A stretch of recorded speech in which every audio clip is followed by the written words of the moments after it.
welcome to the MinnMax Show, a good place to forget bad things. I'm Ben Hansen, joined today by Kyle Hilliard. Hello. Jeff Marchiafava. Hey! Oh, Lord, exciting day. And Cyril Vasquez.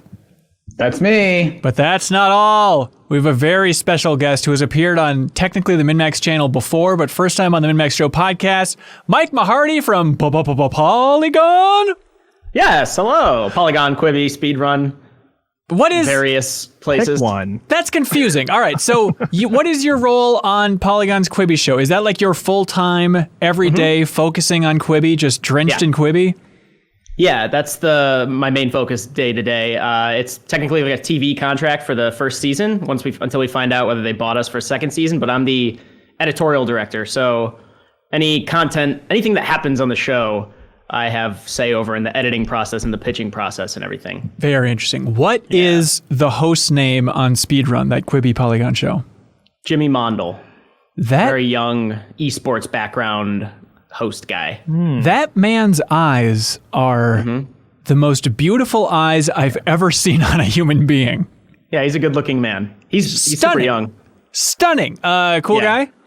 Entrancing. Yeah, he is very cool. He's very good at like Valorant and esports stuff. That's what his background is. He was at Cheddar Esports when they were like an upstart thing. Okay. I'm not sure if they're around anymore, but that's where Quibi and Polygon found him. Gotcha. He's been on the Speedrun show cast since before I got there. Oh, interesting. Yeah, he's a good kid. Yeah. Exciting times. What an exciting day. We're recording this podcast on Thursday, so I'm sorry it went up a little bit later than usual, but today was the big PlayStation 5 stream.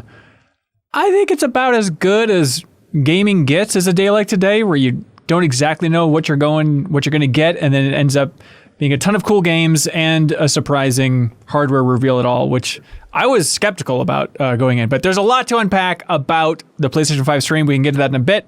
But I wanted to let folks know that, first of all, we just posted the deepest dive on What Remains of Edith Finch. The community over at Patreon voted for it, and so we had a fun game club discussion all about that game from 2017. It seemed like the overall sentiment from the community was, I never would have checked this out if it wasn't for the deepest dive, and I'm glad that I did because that game rules.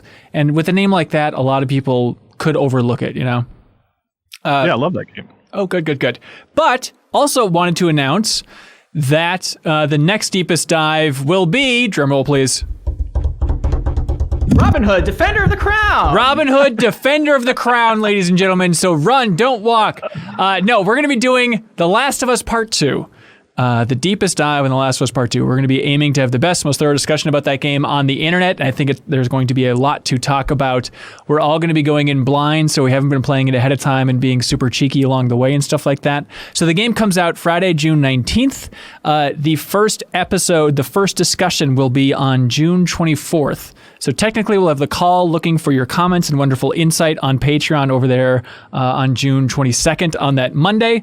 So the stopping point for The Last of Us Part 2 is going to be about 6 hours in. If you want to find out more about exactly where to stop around that 6 hour mark or so, we'll have a video up on MinnMax's YouTube channel on Friday, and you can check that out to get a better stopping point. Or you can just ask me on Twitter, but it's going to be a super fun time. So please look forward to that. It's on our YouTube channel, or also you can unlock the podcast version if you support us at patreon.com/MinnMax2Ns at the $5 tier. Mike Mahardy, that's the Patreon life, is you have to say a URL about 4 times per recording.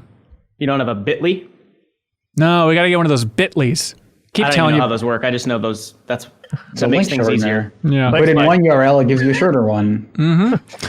Mike, I got plenty of tips for real Patreon creators. That's my free. I'm a patron consultant. You are doing a lot of streaming with Dan Reichert. It's like Dan will find some game that he likes a little bit, and he'll rope you in to, I don't know, hit a baseball for 3 hours or something. Yeah, that's usually how it goes. Because I started streaming just to, like a lot of people, because I wasn't doing much out, like socially for quarantine measures. Yeah. And then I mentioned to Dan one time when we were playing Call of Duty, I think, like Warzone, how in-depth like Twitch's analytics are in the back end. And I told Dan, I was like, I feel like you would like this. He always likes when things get gamified, and thus the monster was born. Now we play, this will publish today, this episode. Tonight, we're in game 3 of our World Series of Charity for a couple of, one Minneapolis-based charity, and then another just Black Mental Health Alliance. But we figured we'd make it a series, and so far it's pretty lopsided. We kicked each other's ass in each game, 1-1. Last night I lost 11-0. Oh boy. So thanks for bringing it up. Yeah, hey, no problem, man. Well, thanks for being here, Mike. We appreciate it. And what a day. What a lovely day, as they say in MinnMax Fury Road. The big PlayStation 5 reveal. That's bait. What's that? Never mind. Go, keep going. Do you guys remember how weird it was how this thing started? Well, let's just walk through the entire stream because there's a lot to unpack here. Do you remember the opening of the big PlayStation 5 reveal? That's super hot, very relevant game.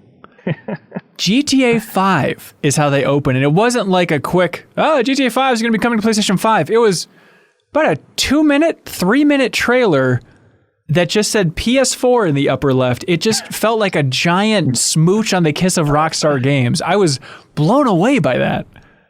Not Red Dead either. GTA 5. Right. And so they say GTA Online is going to be free at launch for the PlayStation 5, so I guess that's the news. But I just could not believe that that's the note they started on, but then they start coming fast and furious with actual PlayStation 5 games. Mike, do you want to run down your favorites, or should we go chronologically? What do you prefer here? I can go chronological with you. I can tell you the one I was most pleased to see. Yes, would which probably one? be Hitman 3 for me. Oh, was wow. that expected for people? Were people expecting that? Because it caught me off guard. Okay, but I got into Hitman. I have a weird kind of recent history with the series. I only got into Hitman last year. I played 2, the collection that included the episodes from the first game, and fell in love with it. But before that, I had only played Absolution. So I haven't played Blood Money. I haven't played like the original one, but I fell in love with it. And then seeing 3 got me excited for that. But outside of that, everything else just sucked. No, just kidding. Yeah, I'm with it. The Hitman 3 thing, that's one of those things, if I had to list 70 predictions for the PlayStation 5 stream, the idea of Hitman 3 being revealed here would not have popped into my head. But then you see, it's like, oh, of course. I guess it's been a couple years. And so that's going to be coming out January 2021. IO says it's the conclusion to their World of Assassination trilogy. Jeffem, I know you weren't as red hot about Hitman 2 as the rest of the world, but are you curious about this one? Yeah, I mean, we always preface it with that with it, but I still enjoyed both Hitman 1 and 2 of the new versions. I just wasn't completely as over the moon as other people, but I've been, playing the series since the very beginning. So yeah, I feel like that was a getting on point for a lot more people besides just Mike. So they're finally like, oh, hey, this is a really cool kind of system and how it works. And it's like, yeah, we've been saying that since the beginning. Yeah. So more than anything, I'm just happy that people are paying attention and actually enjoying Hitman finally. Yeah, for sure. Well, hey, all right. The very first game that Sony showed was a new game that is called Spider-Man Miles Morales. Just calling it what it is. Suriel, what'd you think of that reveal? There wasn't a ton of it. Wasn't a super long reveal, right? It was just a kind of a CG trailer and then a little bit of gameplay. A little bit. Yeah, they didn't dive into too much into like, oh, here's how it'll be different from regular Spider, like from the first Spider-Man. But I imagine Miles will have his powers, like the invisibility. So that'll probably be a little different. Yeah, Kyle, what did you think of that thing? I'm super excited. My question is what is that game ultimately? Like, is it a full sequel? Is it something smaller? Is it like an Uncharted Lost Legacy situation since it doesn't have a number after it? Which I'm totally fine either way. It's mostly just curiosity, Well, yeah, and it's weird that they didn't give a date. They just say, okay, so even on the official thing here, it just says coming to PlayStation 5. Oh no, I'm sorry, they did. It's holiday 2020. Holiday 2020. So holiday it'll be this year, 2020, I think the holiday 2020 is what made people think, oh, maybe it is just kind of a Lost Legacy, Left Behind situation. And also, the subtitle itself not just being Spider-Man 2. Yeah. Right, that seems kind of soon to release a full sequel. Yeah, and they say it's captured on PlayStation 5, coming to the PlayStation 5, but I wonder if it is more of a Lost Legacy situation, if it would be cross-platform as well. Even though it seems like Sony's messaging, even at the end of the entire stream, was like, hey, we believe in generational divides, but... Yeah. If I were a betting man, I'd say cross. I think that's probably a pretty safe bet. And then they'll be able to show off like the amazing load times and stuff, which it seems like they've been showing off to Wired quite a bit by using the original Spider-Man game. Yeah, that one was also kind of a tough sell, though, I think, because the things that you're showing off in Spider-Man were already looked so great in the original one. You know, it's like super stylish action, a really fully detailed city that you're flying through. It's like, well, you know, especially streaming at 1080p, like the stream was being shown at, it's like, all right. I mean, yeah, it looks really good, but so did the first game. I don't know that was the best game for kind of like, this is PS5 hardware. You wanted them to go back to GTA 5? You know what? Spider-Man Miles Morales looks great, and that was a perfect pick to start. Yeah, no, that's an interesting question. It's like, what was the best looking game that they showed here? I would say probably Horizon. That looked, but Horizon just looked good, like art direction wise too, better than anything in recent memory, I would say. So it was kind of maybe unfair, but I would say that would be my pick. Yeah. So a lot of that was also CG. I don't think we saw a ton of gameplay, did we? I think there was a fair amount of gameplay going on for like the Horizon. montage at the end when she was riding by the Golden Gate looked gameplay. Okay. That being said, I wasn't watching too intently. Well, so I'm Cyril, you also said that the Spider-Man you thought was CG too. I assumed all that stuff was in engine. It never occurred to me that any of it was pre-rendered, but maybe that's I feel like that initial shot, I think definitely looked like CG, but I think at some point you do see him like moving around the city and stuff, which I'm guessing was gameplay. Yeah. Yeah. It is weird that the big stream for showing the next generation, I was super excited about a lot of these games, a lot of surprises thrown in there. It was super fun. I don't think I had a holy God, look at these graphics moment. Maybe the closest for me was when they showed the other new Insomniac game, the Ratchet and Clank Rift Apart, and the idea of like jumping through those dimensions, the idea of them being able to load everything and pulling from the SSD a little bit more there. That might have been like the biggest tech wow that I had, which is weird. I think Demon Souls for me, but just by virtue of it being a remaster of a game I know very well. So it's like, oh, that's a good, I can compare it to what it used to look like, aka dog shit, and now it looks great. But I don't know that. We don't swear on this podcast. I'm sorry. Dog I'm not sure that it actually looked great. It might have just been by comparison. Right. I mean, I'm sure it'll look great. I mean, there's no universe where Bluepoint will release the remake of Demon Souls, which, by the way, if you're just listening to this and you didn't see the news, yeah, that's happening. The long rumored thing is actually happening. Bluepoint Games, their mysterious game, is going to be a remake of Demon Souls, but it looked great. But okay, so somebody that knows Demon Souls well, what stood out to you about just that quick teaser?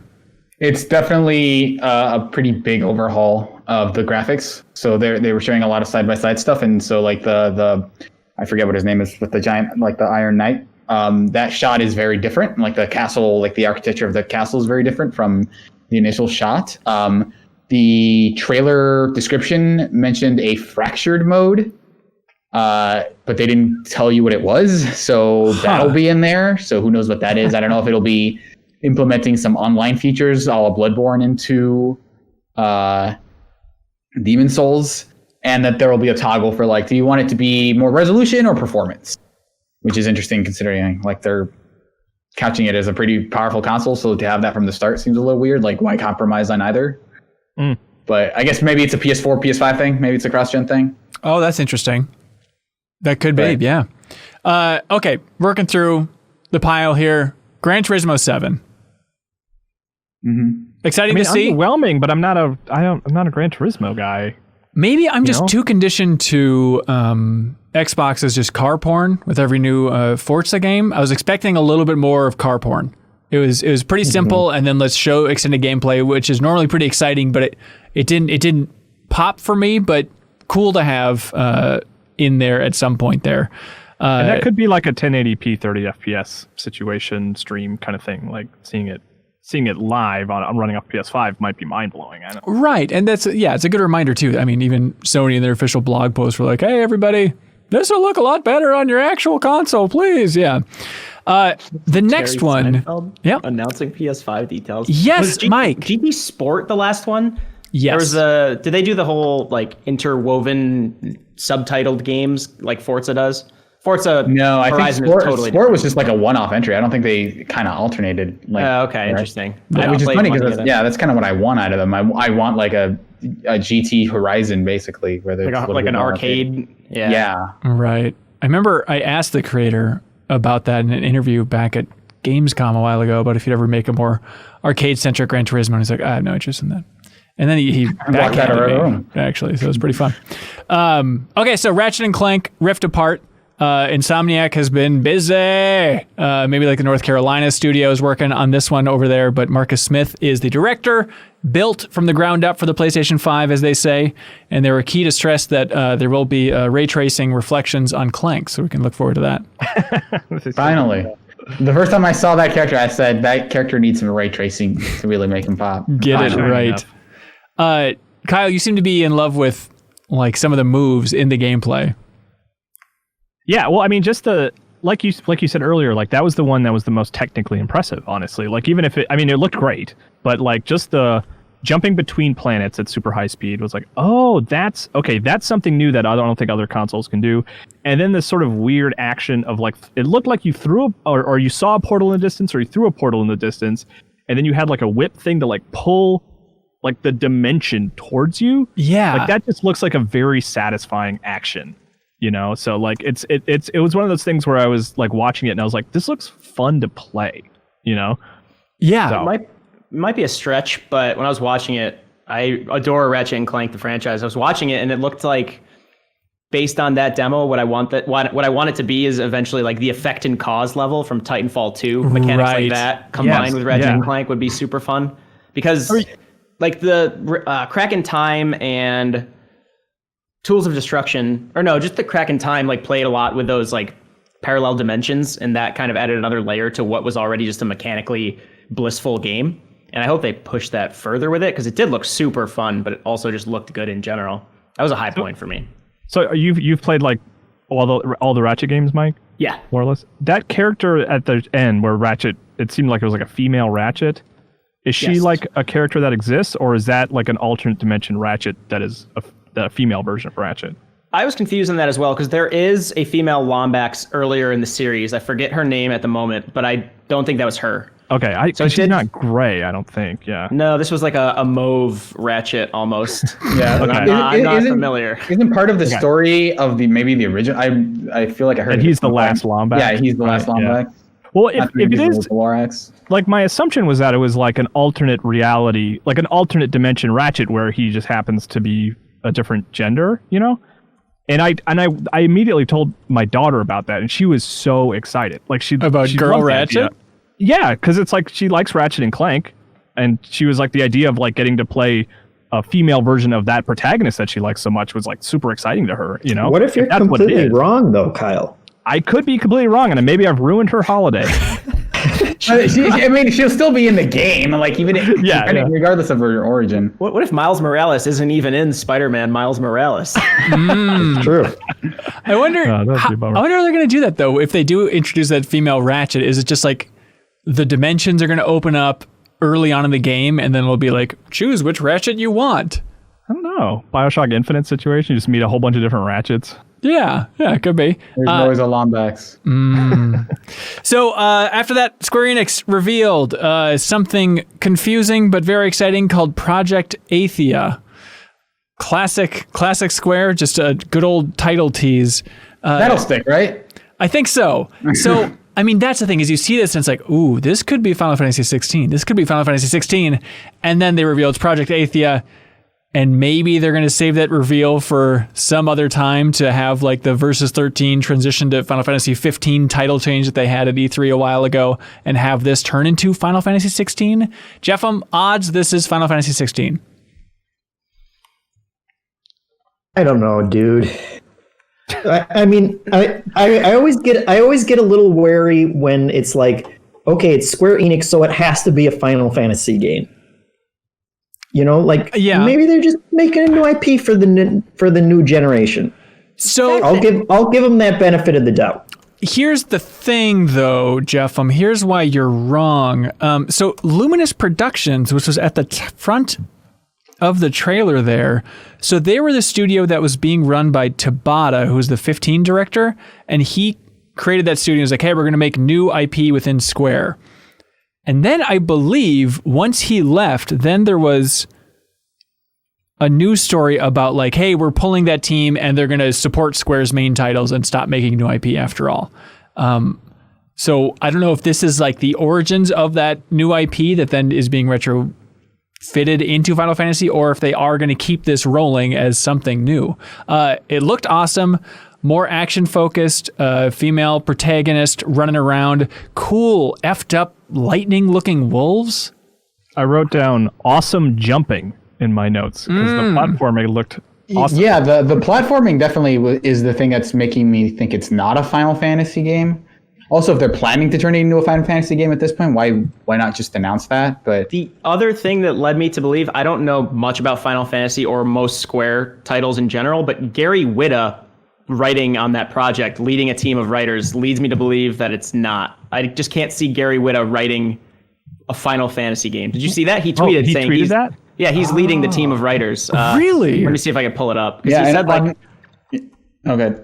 No, go ahead. I'm looking for it. On a similar note, Evan Narcisse, I think is his name, is he used to be a writer at Kotaku a while ago. Yeah. He's writing Miles Morales. Oh, really? Oh, cool. Yeah. Yeah, because he does a lot of comic book writing these days, Yeah. right? That's what he does There's awesome. Rise of the Black Panther for Marvel. Yes, Yeah, so right, Gary right. Whitta said, really proud to reveal that I led a crack team of A-list writers from film, TV, games, and fantasy literature who helped create this immense new universe. Wow. Project Athia. Very That interesting. doesn't sound like Final Fantasy, Hanson. Maybe that's not Final Fantasy after all. We'll see. Or I don't maybe- think He's that done weirder things, though. Yeah, He's got an Animal Crossing talk show. When was the last time a name with Project something in the title stuck? Project Spark? Project Spark's up there. Well, I made a joke that it was Athia Traveler. Wasn't it Project Octopath when Octopath Traveler was? I think it Was it was. codenamed Octopath? Or, Ooh, wrong about that. it's confusing, but that's a good question. I feel like Project Giant Robot from Nintendo that could have stuck. I don't know what they called that mini mode within Star Fox Zero eventually, but I think I might have seen Project Athia when I was at Square years ago.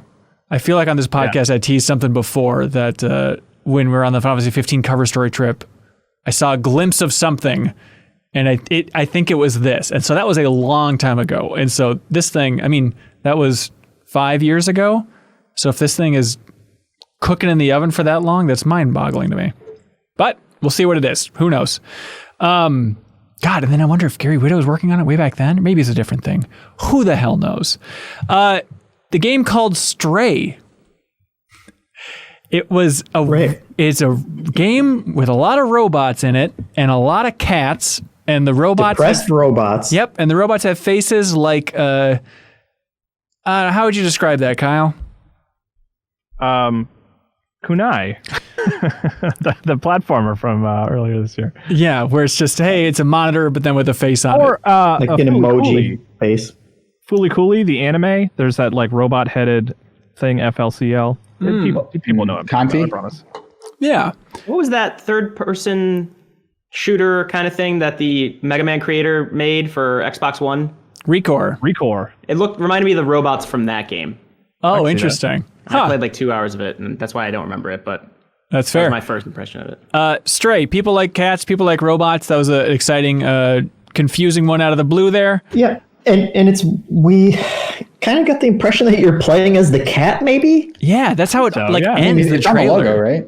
Yeah. Also, then the next game was from Housemarque, who are leaving their arcadey roots. Next Machina, we were just talking about how much I love that game, but known for arcade games. They tried making that Battle Royale-ish game, which I believe they canceled. And so now they're here with a game called Returnal on PlayStation 5. I'm sorry, Mike, did you have thoughts on that name? Yeah, it sounds like it has to do with like birth.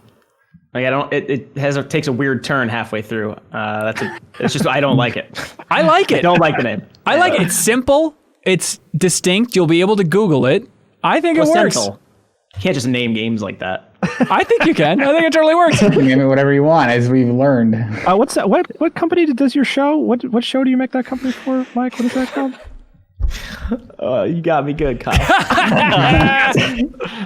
This is black tie guy. Speaking of the game you're talking, Returnal. Yeah. I was really bummed when Housemarque, they had that whole, I forget, it was one of the, I think it was like the creative director wrote that open letter like a couple of years ago saying, hey, we've been making really cool arcade games, but none of you are buying them, so we have to stop. And that was the letter. He's just telling everybody, why haven't you bought our games? It was really short. Yeah.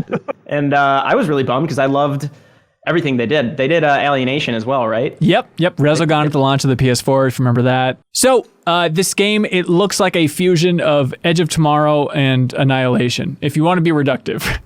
But a woman stuck in a loop, sci-fi, and like it's interesting seeing Housemarque tackling a third-person shooter, because it's not the most fluid animation you've ever seen in the world, but it's like, okay, still looks tight, and you can still see some of that Housemarque arcadey DNA just in the combat there.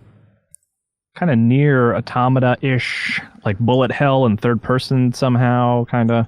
Oh, maybe. Interesting. Feels like you have a lot. It looks like you have a lot of mobility. Yeah, I'm excited for it. Returnal is that one. This next one was a surprise. God, they had a lot of stuff here. From Subone Digital, Sackboy: A Big Adventure, which is a 3D platformer starring Sackboy, which is one of those like, of course, why didn't I think of this before? Just like take that mascot, one of PlayStation's biggest mascots, shedding all that creativity out of there, and just give us a Mario-style 3D platformer starring Sackboy. Yeah, it's weird that one of the takeaways from this presentation for me was that Sony's really stepping hard into the platformer space, into the 3D platformer space. They have like the Project Athia. Well, I guess that's from Square, but they have the Sackboy game and they have a new Astrobot game. And what does Nintendo have? They don't have anything. They're not even trying anymore, really. What's the game that those two brothers, Team Ember, are making? That has a lot of platformer in it too. Oh, you were going to say those two brothers, Mario Brothers? Oh, no, it was not a joke. It was they announced the game later. I forget the name. Yep, it's the one that I promised myself I would not forget in the live stream. But yes, it is called Kenna Bridge of Spirits. I was going to ask you. I was going to pop quiz you. Yeah, I have it written down, which helps a lot. But yeah, that looked really cool. What do you remember about that game, Kyle? There's the Pikmin-y one. Yes. I remember about that one. Are we talking about Sackboy, or are we talking about... No, Kenna Bridge of Spirits. Bridge of Spirits. I mean, it looked cool. But yeah, it looked like it was like platformer action, and then there was a little bit of having little creatures help you perform various actions, which is cool. I'm into that. Yeah. About this time, it also stood out to me the kind of difference between Microsoft's initial showcase of what next gen is to them, where everything was just very gory and disturbing, and I think even with the kind of more traditional shooters that Sony was showing, it was all a lot more family friendly and just more creative and colorful, which I appreciated. Creative, colorful, and just varied. It was definitely a thing of like, we got something for everybody, which is a good note to hit when you're revealing your big hardware here.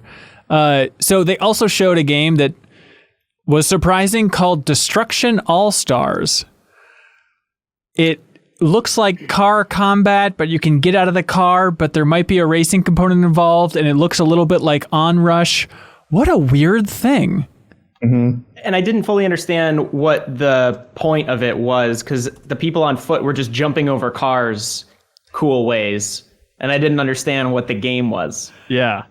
I mean, it might be a little bit of like a Titanfall situation, right? Like you're pretty capable outside of your car, but you are more vulnerable, and then it's like you getting back into your car is better? I don't know. Yeah, totally. Maybe you just have to dodge cars until yours respawns or something of the sort. Maybe it's like a Diva situation. Yeah. I don't know. It is a PlayStation exclusive. Here's the description. It's by a studio called Lucid. Cyril, you want to look that studio up? I'm not familiar with them. But the description on YouTube, at least, is dominate the glittering global phenomenon of Destruction All-Stars, the spectacular primetime sport for dangerous drivers. Master the art of intense vehicle-based combat through timing, tactical, and skills to cause colossal amounts of damage, destruction, and devastation in vibrant arenas across the globe. Okay, so it looks like our previous works are Geometry Wars 3, a game called Switchblade, and Need for Speed Payback. Oh, wild. Huh. Do you think this is intentional? I mean, it's a Sony game here to bring back the All-Stars label from All-Stars, PlayStation All-Stars Battle Royale. Is this a connection in their mind? It's a bad one if that's what they were going for, because you don't have any of the characters from any PlayStation games. So Maybe it's a weird connection to make. Maybe they'll like bring them in as DLC. Like I cannot imagine this game existing and them not pulling in Sweet Tooth. All-Star is a some point. common phrase. I don't think you need Sackboy and Kratos. But I don't know. They put it together. It's not 2 words. It's not hyphenated. I think it is an allusion to PlayStation All-Stars. I mean, the font was similar too, right? Or was that just in my brain? That might be just in your brain. Oh, hang on. Hyphenated in All-Stars. You're right. PlayStation All-Stars. PlayStation All-Stars, it is hyphenated. It is not hyphenated here. So completely different branding from PlayStation. Right. No Plus connection. Gary Widow's writing this as well, and I don't think that would be him. That's right. That's right. But I mean, that's just a family-friendly, colorful, twisted metal, right? That's Is that how what it they're going looks. for? Yeah, it's really I think interesting. they're going after Rocket League, right? I think I that's think a good point. a little both. Yeah. Yeah. Next game was called Goodbye Volcano High, and it kind of ties into what you're saying before, Jeff, just about the variety going on here and different art styles and creativity. This is just when Sony's just showing off at this point. They're like, we got all kinds of variety. You want to be a singing dolphin, land dolphin in a emo band? It looks We got you covered. It looks a little bit like Night in the Woods. Surreal, what's your take on Goodbye Volcano High? I'm not entirely sure what kind of game it is. I would lean towards maybe visual novel / like mostly narrative, not super highly interactive, maybe like choice driven game. But it looked cool. Like I like a lot of the art there, and I like games that tell more grounded stories, even though there's like a whole like anthropomorphic look to it. I like that it's telling more of a like they're not, as far as I know, trying to save the world, but maybe they are because they're burning all those books at the end, and it's called Goodbye Volcano High with a little meteor. So who knows? But Yeah. It looked like Life is Strange meets BoJack Horseman meets Pompeii pre-explosion. Right. That's perfect. that's when it was at its most powerful. Yeah. Oh, interesting. So apparently it's developed by Co-op, and it's coming 2021 to PlayStation 5 and PlayStation 4. There we go. So they're starting to break down. So some of these are cross-gen. Then it was fun to see Lauren Lanning from Oddworld fame get up there at the reveal of the PlayStation 5, going back to the original PlayStation. There's a long history there, to show a new trailer for Soulstorm, which is the expanded remake of Oddworld Exodus. And I mean, is it a remake? I always, even when he talked about in the past, it seemed like he was leaning more towards full like brand new game. But I think it's kind of like reimagining, pulling some elements from Exodus, I believe. It's kind of like the original vision for Exodus, which was rushed out the door. They ended up making it in like 7 months or something absurd like that. This is like taking some of those core ideas and making it like, okay, what if we had all the time to do what we wanted to do in the, sequel to Abe's Odyssey? And it turns out that it takes them a long time to put that together. I remember interviewing him back at Game Informer, and they have kind of like a Moon Studio structure where there's no central office, but it's just a lot of contract work and different developers around the globe trying to piece together Soulstorm. And it's been a long road, but I'm excited to finally play that thing. Yeah, he really emphasized that it was going to be just a laugh a minute with stuff going on, and then the entire demo was just like the genocide of Abe's race, and it was terrifying. Yeah, you had to have been there, man. You had to have been there. Then next one was Ghostwire Tokyo. Surreal, you squealed. You squealed like a little seal. I don't think I like a seal. Check the archive. Okay, all right. I may have said Shinji Mikami's name at some point. Yeah, that looks cool. I'm surprised it's first person, and I thought it was going to be like a almost RE Engine-esque like third person shooter, where it's just very dark lit, but it feels a lot, like more colorful than that, which is kind of the other surprise, is that the art style and the gameplay look very different from what I thought it was going to be. Yeah. But in terms of the concept, I think I'm still really into it. You're fighting kind of like Japanese apparitions and things like that. It feels like you have like a SWAT team with people with Oni masks descending from buildings. So all the stuff like that I'm grown-up into. yokai watch. Yeah. Yeah. And it's coming in 2021. Yeah, kind of like a glitchy aesthetic overall. That was wild. Then they revealed a game called Jet: The Far Shore coming holiday 2020, and it's another Super Brothers game. Yeah, another one of those mini games. You can't get away from them. So like Sword and Sorcery back from what, 2011? Is that when Sword and Sorcery came out? I think it might have even been before then, man. Yeah. Jeff, what was your take on this thing? I'm super excited about that one, and it really came out of left field. And maybe it's just we're all kind of reading into it that it's a No Man's Sky kind of situation, but the idea of going to a bunch of different, extremely weird planets and exploring them is super cool to me. Yeah. I like the idea. If it's like, my highest hope for this game would be that it's No Man's Sky without the procedural generation and all the intensive resource management, in which case I'm like super hyped for it because I like exploring weirdo planets. Yeah. But those are the two things that about No Man's Sky that kind of turned me off. So looking forward to it. You're into this stuff, Mike. Apparently, Randy Smith, one of the original Thief designers, he is helping out with the game design and production for Jet. Oh, I did not see that. Yeah. Yeah, I talked to him about like the history of Looking Glass for a few months, but I didn't know he would be attached to something like this. Yeah, but really odd project. Apparently it's coming to PS4 as well this holiday. Then they showed Godfall, which was the first PlayStation 5 game that we saw that Gearbox is publishing. Then Solar Ash, Kyle. Yeah, I think I told everyone to shut up so I could watch it. So this is the new game from the folks behind Hyperlight Drifter. And it looks like it could be in the same universe. It's a 3D game as opposed to a 2D game, but like Hyperlight Drifter's gameplay could translate pretty handily to 3D, which is what it looks like might be happening here. Soundtrack was very similar, might be Disaster Piece again. I believe that's who did the first one, but the thing I like about Hyperlight Drifter is just like these like how weird and strange it is with these like giant creatures and like I don't know, and it's super colorful and this seems to be kind of, even though it looks like a very different game gameplay wise, it looks like it has some of those themes. It's like really cool soundtrack, really cool color, just weird world with these colossal creatures and stuff. I'm really into it. That was the one trailer I went and rewatched after we paused before starting up the podcast again. Yeah. Coming 2021, it was like part of a weird theme in addition to just platformers overall, but the idea of taking 2D platformers and turning them 3D, where here it's like, oh, it's kind of like Hyperlight Drifter, but in 3D, but then even like the Sackboy game, it's like, okay, it's basically taking Sackboy and then combining it with Mario 3D World, or then Oddworld Soulstorm seems to have some of those elements as well. It's just like, let's just stretch this sucker out. Whole new perspective for a new generation. And that's what the PlayStation 5 is all about, is 3D platformers. It seems that way. Then Hitman 3 from IO, super exciting to see. And then they had a section here. I'm going to have to go back and check the archive, but I don't know if they were teasing the UI, but it's just like this weird breakdown. The guide button? Yeah. I think they're just trying to start to hint about the overall PS5 aesthetics, which is pretty cool and very white.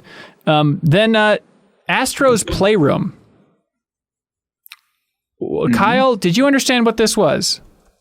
I mean, it looks like a sequel to Astrobot outside of VR, right? I mean, well, this is like, what it is. It ties into like a larger question about this whole stream, is just trying to figure out, like they said at some point or hinted that the PSVR is going to work with PS5, but then there's no sign of any VR stuff here, including the game known for, I think, being PSVR's best game. And then it's like, okay, it's not Astrobot 2. It's not even called Astrobot.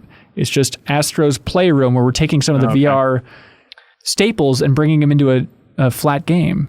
Yeah, my fear is that Playroom implies like sort of an experimental, when the PlayStation 4 launched, that Astrobot was there as like this free game that you could like play with the controller and see how some of the tech worked.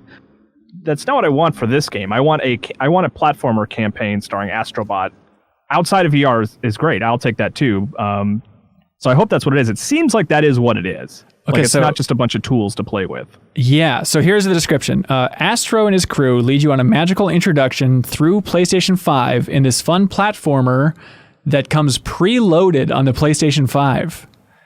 Explore 4 worlds, each based on PS5's console components. Each area showcases innovative gameplay that taps into the new features of the PlayStation 5's DualSense wireless controller. So it's one of those, controller tutorial games. Yeah, that sounds like an expanded thing of what they did with the PS4. Yeah, as long as it's like levels. Like I want some goals to do. It's you know what I mean? Like I just don't want it to be like, hey, see robots inside your controller? That's fun, right? Like, right. Can I like collect some coins or something here? Yeah, but that was a surprising one. Then just to keep the confusion rolling, Little Devil Inside. That looked like Below, but in open. Well, like the overall tone of it reminded me of Below, but it was like open world survival, right? It looked really cute at first, but then he was hunting like giant boars on the back of a tiny horse. Yeah. I'm glad you said Below, because I had that thought too, but I couldn't really connect the dots. I was like, why am I thinking of Below here? Like, I don't know what it was even. Like, I think it was purely the art direction. And then the more they showed it, I got like a Don't Starve vibe. I guess it was just like the survival tone of the whole thing. But then it was that combined with shots from a 2D perspective of an old man in his apartment that it's really stylized and it looks really cool. And Kyle came up with what is probably the correct theory that that's the old man reflecting on the adventures earlier in his life. But apparently the game was kickstarted a long time ago, and Surreal said on the official site that they had it listed for Wii U. So this thing has been in the works for a little bit, but it's a super cool look overall. NBA 2K21? Anybody? We weren't ready. We weren't ready to see it. Then the developers of Octodad, Young Horses, revealed their new game that we are obligated to love, and it's called Bugsnax. that is when I was thrown for a loop. In a good way? I didn't play Octodad, but that was when the stream took a turn. I guess for most people, they were talking strawberries. I'm not like the only one, I would imagine. Yeah. I didn't get what it was. Yeah, you eat animals that are fruit and then turn into that fruit, and you're also a puppet. Then there's a Sasquatch like hamburger man at the end. It looked like it when they went to save the village when it was burning. Right. Yeah, you mentioned the last game, a game we'll talk about in a bit, was inspired by My Hero Academia. But that's basically the power of a character in My Hero Academia. It totally is. You're right. Food and becomes that food. Yeah, he makes sure to eat squid every day to be ready for a fight. Yeah. Are you serious? That's what that show is? Or that's one of the characters? That's one of the characters. So he'll eat like a lot of octopus, so that he'll have octopus tentacles to fight with later in the day. Because he has to digest the food first. It's amazing. That show is good. It's a good show. You should Best watch. anime in years. Yeah. Dan's been recommending it to me, and I tell him I don't want to go down that rabbit hole. It's not that I'm sure I would like it. I just don't have time. I think it's smart to not listen to Dan. I think that is a good instinct, but it is a very good show that I would also recommend. All right. Yeah. If not, you can just take a quick little detour into One Piece, which is now on Netflix as of tomorrow. Is that the one where he kills people with one punch? No, that's One Punch Man. Don't be an idiot. One Piece is an anime with like 800 episodes or something. Okay. No, What's that's the up one in the with thousands. what's the one with Gurren Lagann in it? Gurren Lagann. I don't know. I'm just joking. I actually, when the Bugsnax demo first started, or like reveal first started, the fact that the strawberries were moving, I thought maybe they were doing a sequel to Everything, which would not make sense because purportedly that game had everything. So that also, I was very confused at this point in the stream. Yeah, it's also weird that the second I saw like the anthropomorphic strawberry moving around, and I saw the walrus, I think it was, grab it, I immediately thought, well, he's not gonna eat it, right?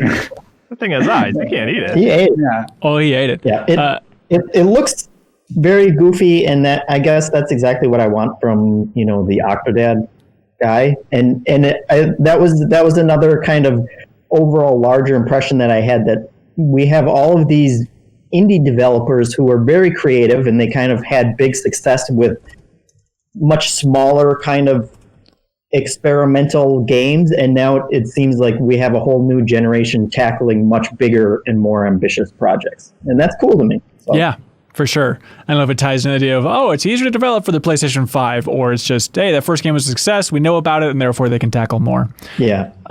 The next game, of course, is Demon's Souls from Blue Point. Here is the description on the YouTube video, at least. From Japan studio and Blue Point Games comes a remake of the classic PlayStation game Demon's Souls, entirely rebuilt from the ground up and masterfully enhanced. This remake invites you to experience the unsettling story and ruthless combat of Demon's Souls in unparalleled visual quality and incredible performance.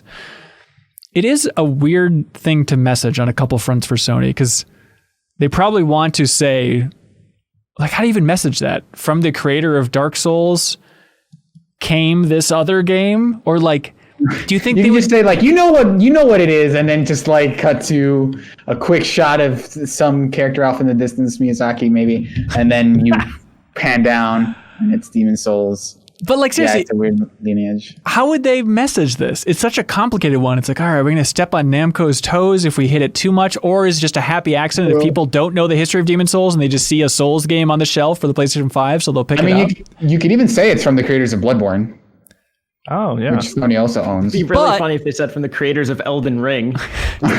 Piss people off. But hang on. I mean, that's confusing too, because it's like, well, technically it's Bluepoint that's remaking this thing. So originally from the creators of, or like, how the hell? I mean, how As did they do made Crash famous by- Bandicoot? From the When they did Crash recreators of Bandicoot. Metal Gear Solid. From the remasters, from the remakers of that Shadow of the Colossus game. Yeah, I mean, they just, with Crash Bandicoot, that's an easy one, I think, but just trying to tie into that and leverage the Miyazaki and the Dark Souls, even though those are all separate entities at this point, it's just a tough one. But I'm still skeptical. I was so infatuated with learning that like the Shadow of the Colossus remake wasn't built from the ground up as a remake. Talking to Bluepoint Games, they say, it's kind of like a fusion where we took like the core of Shadow of the Colossus and then added our Bluepoint engine on top to make better cloth physics, textures, lighting, stuff like that, but it's not technically built from the ground up. That's what they're saying in the interview, but then at the same time, all of the messaging for Shadow of the Colossus on PS4 was 100% built from the ground up remake. And it's like, so now I'm skeptical about how much this is actually built from the ground up versus another fusion. To what degree do you think that, like, what do you think is like the major distinction there? Whether they're actually starting from scratch to rebuild this thing like a Resident Evil 2, other than like obviously the design inspiration and layout and stuff like that, versus, all right, it's starting with Well, a I don't think remaster. it's going to be a Resident Evil 2-esque remake where it's like totally different gameplay, but the same scenario. Forget I that. think it'll Even like, think of like a Crash Bandicoot then, you know, where it's I think it'll be fully built. closer to that than Resident Evil 2. So you opposed think to like they're a taking any FF7. game code whatsoever from the original Demon Souls? I mean, I think it'll probably be that game with a new sheen of like graphics over it. Yeah. And then they'll just message it as built from the ground up, which is that confusing thing again. That said, I wonder if they're going to bring, like, if that fractured mode, because the trailer mentions a fractured mode that they don't detail, because that game had like a light and dark orientation of the world stuff, where depending on how many players were dying at a given time, the game would get harder or easier, and it was like a whole online server thing. So I wonder if they're bringing that in, and if they'll maintain that, or if they'll just find a way where they can just do that stuff indefinitely. That's the part that I'm the most curious about. Yeah. It'd be super cool if the fractured mode was an actual new, like every Soulsborne game has one of those weird opaque systems, whether it's Insight or just the general multiplayer, how it functions. Fractured mode to me immediately sounds like it's just like a rearranged, maybe bosses have been moved around or something. I don't know that that's what it would be, but either way, I'm curious to see how it actually changes the flow of that game. Yeah. Next one was Arcane's Deathloop. We saw it at E3 last year, very cryptic, and you were praying that it wasn't going to be a roguelike, Suriel. Yeah, and it turns out it's more or less a roguelike. Well, I mean, I don't think it'll be as like resource intensive as like the genre usually asks you to be. Like, I don't think it'll be like a long form thing. I think maybe a run will be like maybe 30 minutes to an hour, I would say, because it feels like it has a very high concept. Well, like your goal is to kill these 8 assassins around the map, and one of them happens to be another player. So I think runs will be pretty short, so it won't be like a lot of research management. But it is kind of thing where if you die, you basically start the entire game again. Right. And like even, I mean, the definitions are always going to be blurry, but if you leave aside that label, which they aren't using here, it is still a really cool concept, I think. Like, I love the idea of Arcane developing this game where it's, all right, take out 8 targets, they all have to die before midnight, and this finally seems to confirm that idea that it's going to be multiplayer where you're trying to assassinate those targets. There's also another assassin that has a sniper rifle, and she's trying to take you out and presumably you'll be going up against each other to see who can actually pull this off. I think it's a really cool idea. Yeah, I like the idea of them getting a little weirder with the format of their games, because they've always been very systems heavy, but I like experimenting with the roguelike thing doesn't bother me. That kind of made me a little more excited about it. Yeah. Unlike the other half of the room here, but yeah, I'd like to see what their idea of a roguelike is, I guess. Right. Did they actually say that it would be multiplayer? Is that what that was? Because when they first revealed the game at E3, last year? Yeah. It struck me as, I thought my initial dream for that game was you play as, you play as the male character, and then you get killed by the woman, and then you swap or something. Because I was thinking along the lines of, because Prey Moon Crash, I don't know if you guys played it, was fantastic. I think it was there where they kind of proved they could do something like this. That had some roguelike stuff in it, right? Moon Crash? Yeah, if you played Void Bastards, Moon Crash was Void Bastards before Void Bastards. It was very much you get different characters and they have different traits and you're trying to conserve resources for the next one. But I wonder, is Deathloop going to be more along the lines of a traditional roguelike, or will it be something that actually plays with the time in a slightly cooler way, a la Majora's Mask or something, where maybe on your final run you don't even need to, maybe on your final run it'll only take you 5 minutes because you know exactly what you're doing, like Outer Wilds or something. I don't know.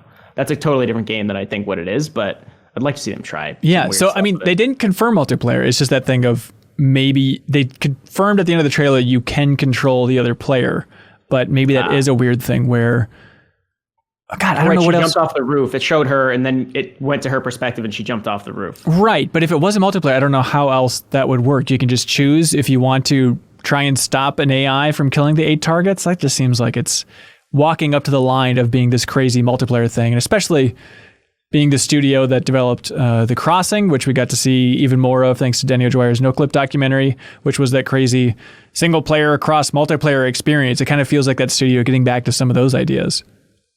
Yeah, and I just in terms of their world building between Dishonored and Prey, seeing them go in a completely different direction with this one, that 60s futuristic, almost disco noir, seems super appealing. I'm into that. Yeah, it looks awesome. I do kind of already miss the idea of getting another kind of single player long form campaign from them, because I think they are really good at that world building stuff, like in Dishonored and Prey, but. Depending on the scope of this game, I'm excited to see what kind of other stuff they can do, and the actual action and shooting in that game actually look like a step up from even Prey, which they had fine shooting, but I don't think the shooting was the star of that game. Whereas this feels a little bit more action oriented. Yeah, it looked like Bulletstorm levels of combos and whatnot. Right, different powers and stuff. Yeah. Yeah. So the site says it's going to be launching on PlayStation 5 and PC. This holiday, but no PlayStation 4 mentions. That's cool. It's fun to make those clean breaks, but this year. I think there was a tweet from Wario64 recently that said that I guess Ghostwire and Deathloop are timed exclusives for PlayStation 5. Really? Yeah. Huh. It's also cool. It's interesting that, if I'm not mistaken, this was the first time that they branded a game as made specifically by Arcane Lyon. Because I don't think they've ever said, they didn't say Arcane Austin for Prey, correct? They said Arcane. I think you're right. So it's weird. I mean, I know there's stuff, they're very much stressing that it's 2 studios now as opposed to a co-op.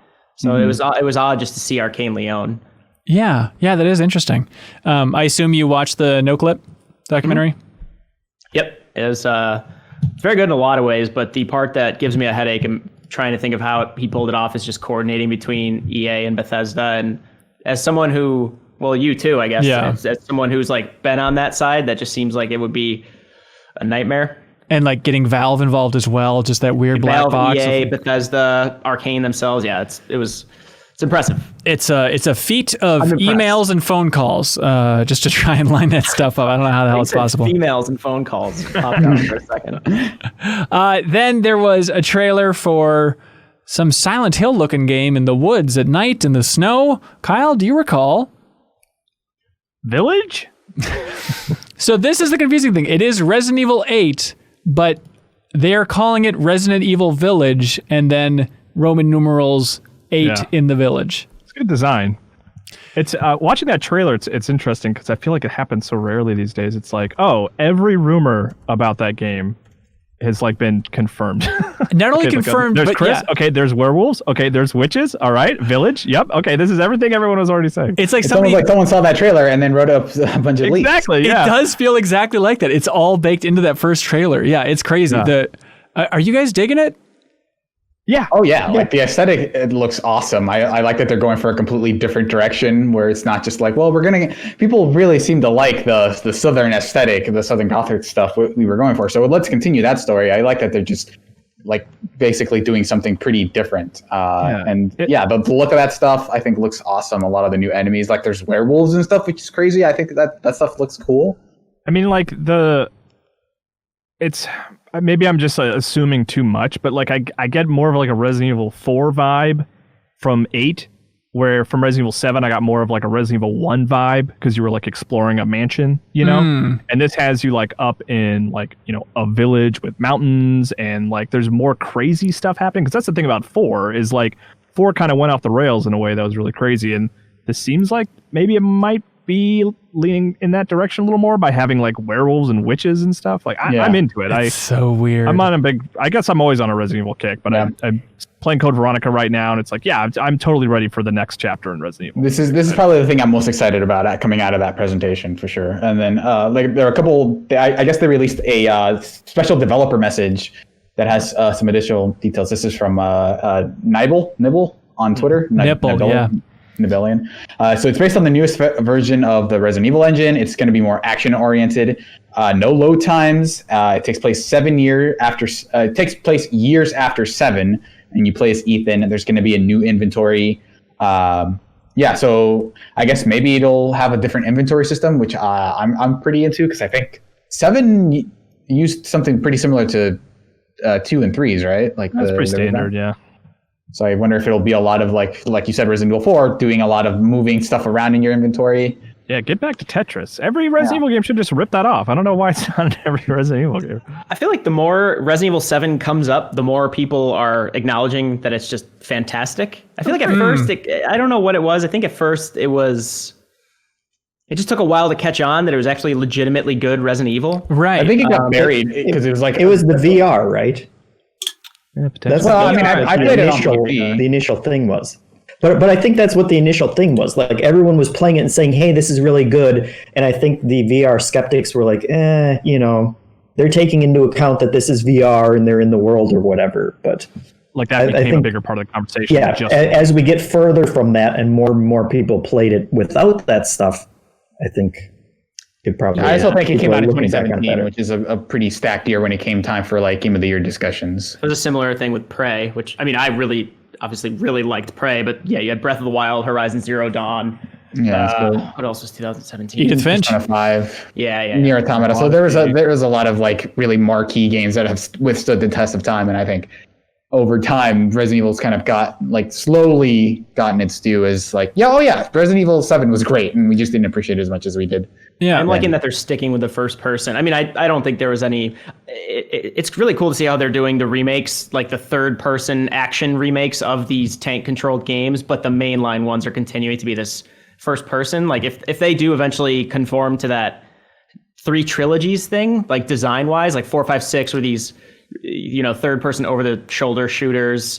1, 2, 3 were these tank control puzzle based. Yeah. You know what those are. And then if 7, 8, 9 do eventually end up being these first person survival horrors, I think that'd be great arc overall. Yeah. It's such a weird thing though, that like Resident Evil 3's remake opens in first person, and they kind of tease that perspective a couple times throughout that game, but it is just that weird of kind of like breaking their own rules just for the sake of exploration, I guess, in her apartment, just to give a better view. Oh, right. I forgot. Forgot what you were talking about. I forgot that happened. Yeah. Yeah, that is interesting. Were you a fan of Resident Evil 3 as a Resident Evil expert? The remake? Yeah. I didn't. I found it boring. Boring. I still don't think they have figured. I honestly think they did a better job with Mr. X of figuring out the persistent nemesis, so to speak. Right. The nemesis in 3 just felt too predictable and scripted. And overall, I mean, it was a shorter game, obviously, but it didn't feel like it updated the ideas enough for me to find it interesting. Well, what'd you think about the updated Chris Redfield in Resident Evil 8? Hunkzilla. This guy, Hunk City. This guy coming up with a silenced pistol and shooting that person in the face like 12 times. What was that about? It was What's very this guy weird. doing? Well, Gotta make sure they're dead. Silver bullets, maybe? What is Did Chris? you know suppressors make silver bullets not work? I'm just joking. I've never. It's really interesting. Like, that game's bullshit. You really could have. buying it. You really could have roped us along a lot further than you did. You could have It's a kept going. suppressor that makes the bullet silver on the way through it. I didn't The even werewolf think. suppressant. I didn't even think about that. It is going to be a novelty to have a silver bullet in your Resident Evil inventory. That's going to be in the game. That it has to. That'll be one of the. What game was that? I mean, there's the Metro games. Bullets were also currency, but Right. wasn't there? Was it Resident Evil? One of Bullet the games facts? that had some bullets were more powerful. No, that was Metro. The ones that you could Yeah. use as It had currency were also it had more regular powerful. and like high grade military. Yeah. That'd be great I mean- if you had silver bullets you had to manage. But I mean, the werewolves, I mean, that's just another version of the virus, right? I mean, it's not going to don't think conform so. to the Well, yeah, rules but of this like, one. Wait, Kyle, are you right now Never saying know. there will not be silver bullets in Resident Evil 8? Because you are out of your effing mind. Do you want to Well, make that bet? I heard that if you have a silencer, like it makes them useless. So I don't even know what I'm talking about anymore. Seriously, do you want to make that bet, Kyle? No, I don't know. Well, that's the point It's of a going to bet. be like I don't think Ethan's going to be like werewolves. Oh, I got to get some wooden stakes and some silver bullets. It's just going to be another version of a virus. And That- you know. No. That old man who's been living in a cabin in a werewolf-infested woods must have figured it out by now. Unless they go a different direction with it, and it's like, oh, it turns out gummy bullets kill these things, and that's what you have to See, use. I would probably like if we were going to say that they're not going to abide by rule. I would say it's like the full moon stuff. Like I don't think that they're going to be bound by the rules of the full moon. They did I think show a it moon on the happens. castle door, right? That's true. Set in the stone. Yeah, That's true. And everyone knows that the virus reacts to moonlight. But what if Yeah, there's? What if this is established The just? witches, guys. Yeah, this is Oh, just yeah, some witches. freaky thing in Europe where like the virus probably hasn't even reached there. This is just witches and werewolves and good old fashioned freakery. I mean, I would love that. That would be a huge twist if it was like the whole game. You're like, I got to figure out where this virus is coming from, and then at the end, you just find a book that's like, it ain't viruses, Ethan, you fool. Yeah, the virus is It's real. folklore. You best start believing in ghost stories, Ethan. You're in one. If the last boss of that game is Dracula, it's just going to be a way different direction for Resident Evil. Why not? It just becomes Castlevania somehow. Yeah. It's like, this Yeah, isn't the even whole- the same publisher. Wait a Back half of the second. game is the Dracula that everybody forgot about, where he goes back to London and teleports through coffins. Yeah.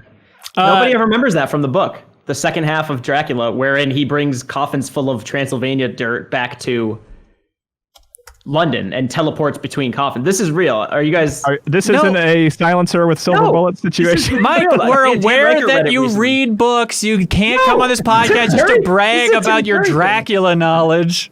Tim Turry always talks about this too. It's not even the back half. It's like the whole going up through the village to the castle and the Dracula shit. That's like 1/3 of Dracula. The back half is very weird, and he brings a series of coffins back to London to put in basements. He can teleport between them as long as they have Transylvanian dirt in them, and he's pretty much trying to take over London. It's batshit. No pun intended. The guano.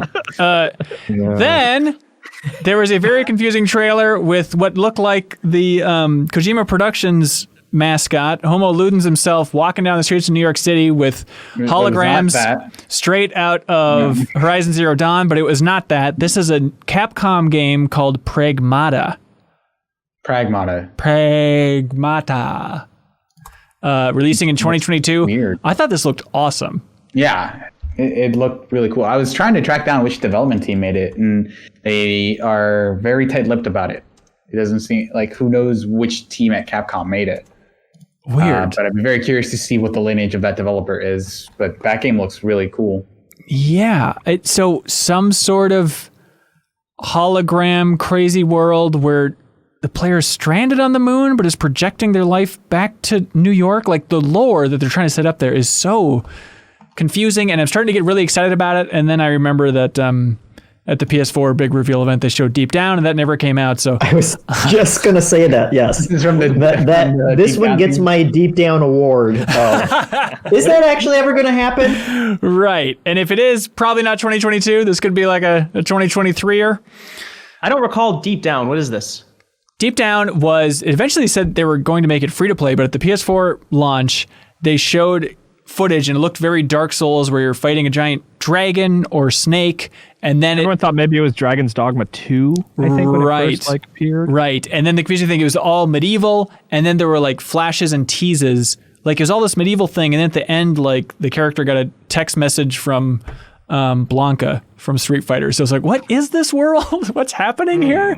Gotcha. We never found out. Still considered upcoming, according to Wikipedia. I can't wait. It's going to be so fun.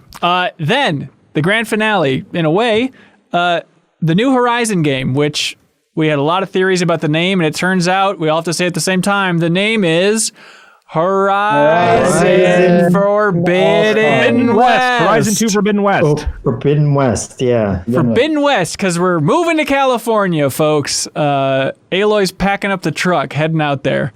What do we think? Mechanical dinosaur. Waste of time. Surprised they didn't use that. It would have been a slam dunk. It would have been sweet. They did not give a date for it that I could see anyway. Yeah, I think everyone who assumed we were going to see it were like, well, it's obviously a PS5 launch title. Yeah. But now it's like, I don't know if that's the case. That is odd. What'd you all think? Looks great. I'm super excited, and I think the thing that got me excited about it was just the sheer variety of environments that they showed. Because a lot of, I mean, I super enjoyed the first game, but it was very similar environments that you were going through, and then the DLC that they added kind of brought you to a slightly different, environment. But this was really crazy and also very, another one of those games where it seems like it's a new edict for Sony of like, you got to get a lot of color and a lot of like creative environments into your games now at this point. Because it was really pushing it. For sure, even just showing underwater environments. It looks like Aloy can swim underwater, which is probably going to be a big new feature here in this one. There's an interesting shot where it's like a mossy turtle creature that slowly stands up out of the water. And it looks so much like the mossy turtle creature that slowly stands up in God of War, but still awesome, no matter which studio's making it. Let's see, they showed what looks like a new evil tribe that have woolly mammoth-looking robots, which are very sweet. Then like even a boar, stuff like that. So it seems cool. Yeah, and huge environments too. Yeah, so that she was riding around in. I don't remember much about the ending of Horizon Zero Dawn, but this feels more like the continuing tales of Aloy more than a direct continuation of what happened in the first game. Am I reading that right? Well, I mean, they did a good job of. Sorry, what was that, Kyle? Probably what you were about to say, Jeff, is that it ends pretty conclusively. Like it has a nice ending for Aloy. And Frozen Wild doesn't throw any new twists or anything onto that. 'Cause I haven't played the DLC. No, I think that was more of a kind of side story thing that you also wrapped up in that. They teased the villain who they showed in this trailer as he was kind of the holdover thing that they showed after credits, that he was, up to no good, and apparently this is what he was up to. But this seems like it's kind of some kind of new threat of like there's a virus or something that's infecting, biological life in the world. And there's also a shot of like meteors coming down that looks ominous or something, some sort of red meteor-like thing in the sky. So good tease, good name. I'm just shocked, that it's not confirmed for launch at this point, but they definitely said more to come. I'm sure it's going to be a PlayStation State of Play in the future focused on Horizon Forbidden West. Did you all really enjoy Zero Dawn? This is not like bait for anything. I'm one of those people who, for some reason, it didn't click all that well.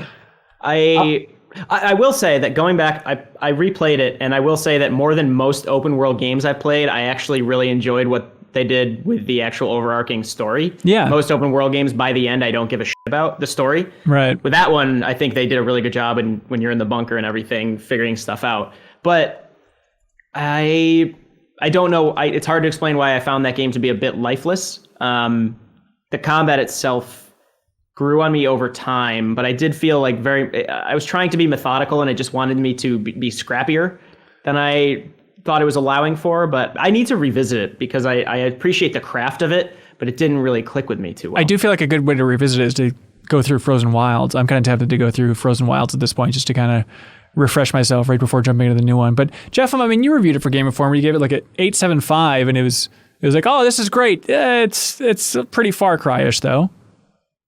I mean, yeah, I mean, I gave it an 8.75, so it was.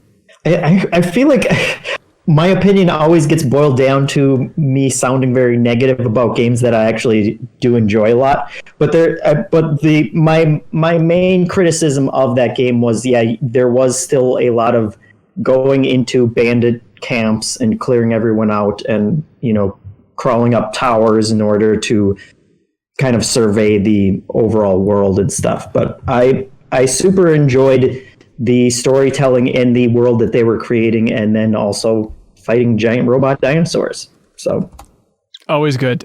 Super excited to see. Then they went into kind of, we're just going to show some visualizations, more of kind of like the artistic theme of the console for the PlayStation 5 here. It seems like it's very focused on white and blue little balls that help show off the haptic feedback in the controller, a lot of cool effects like that.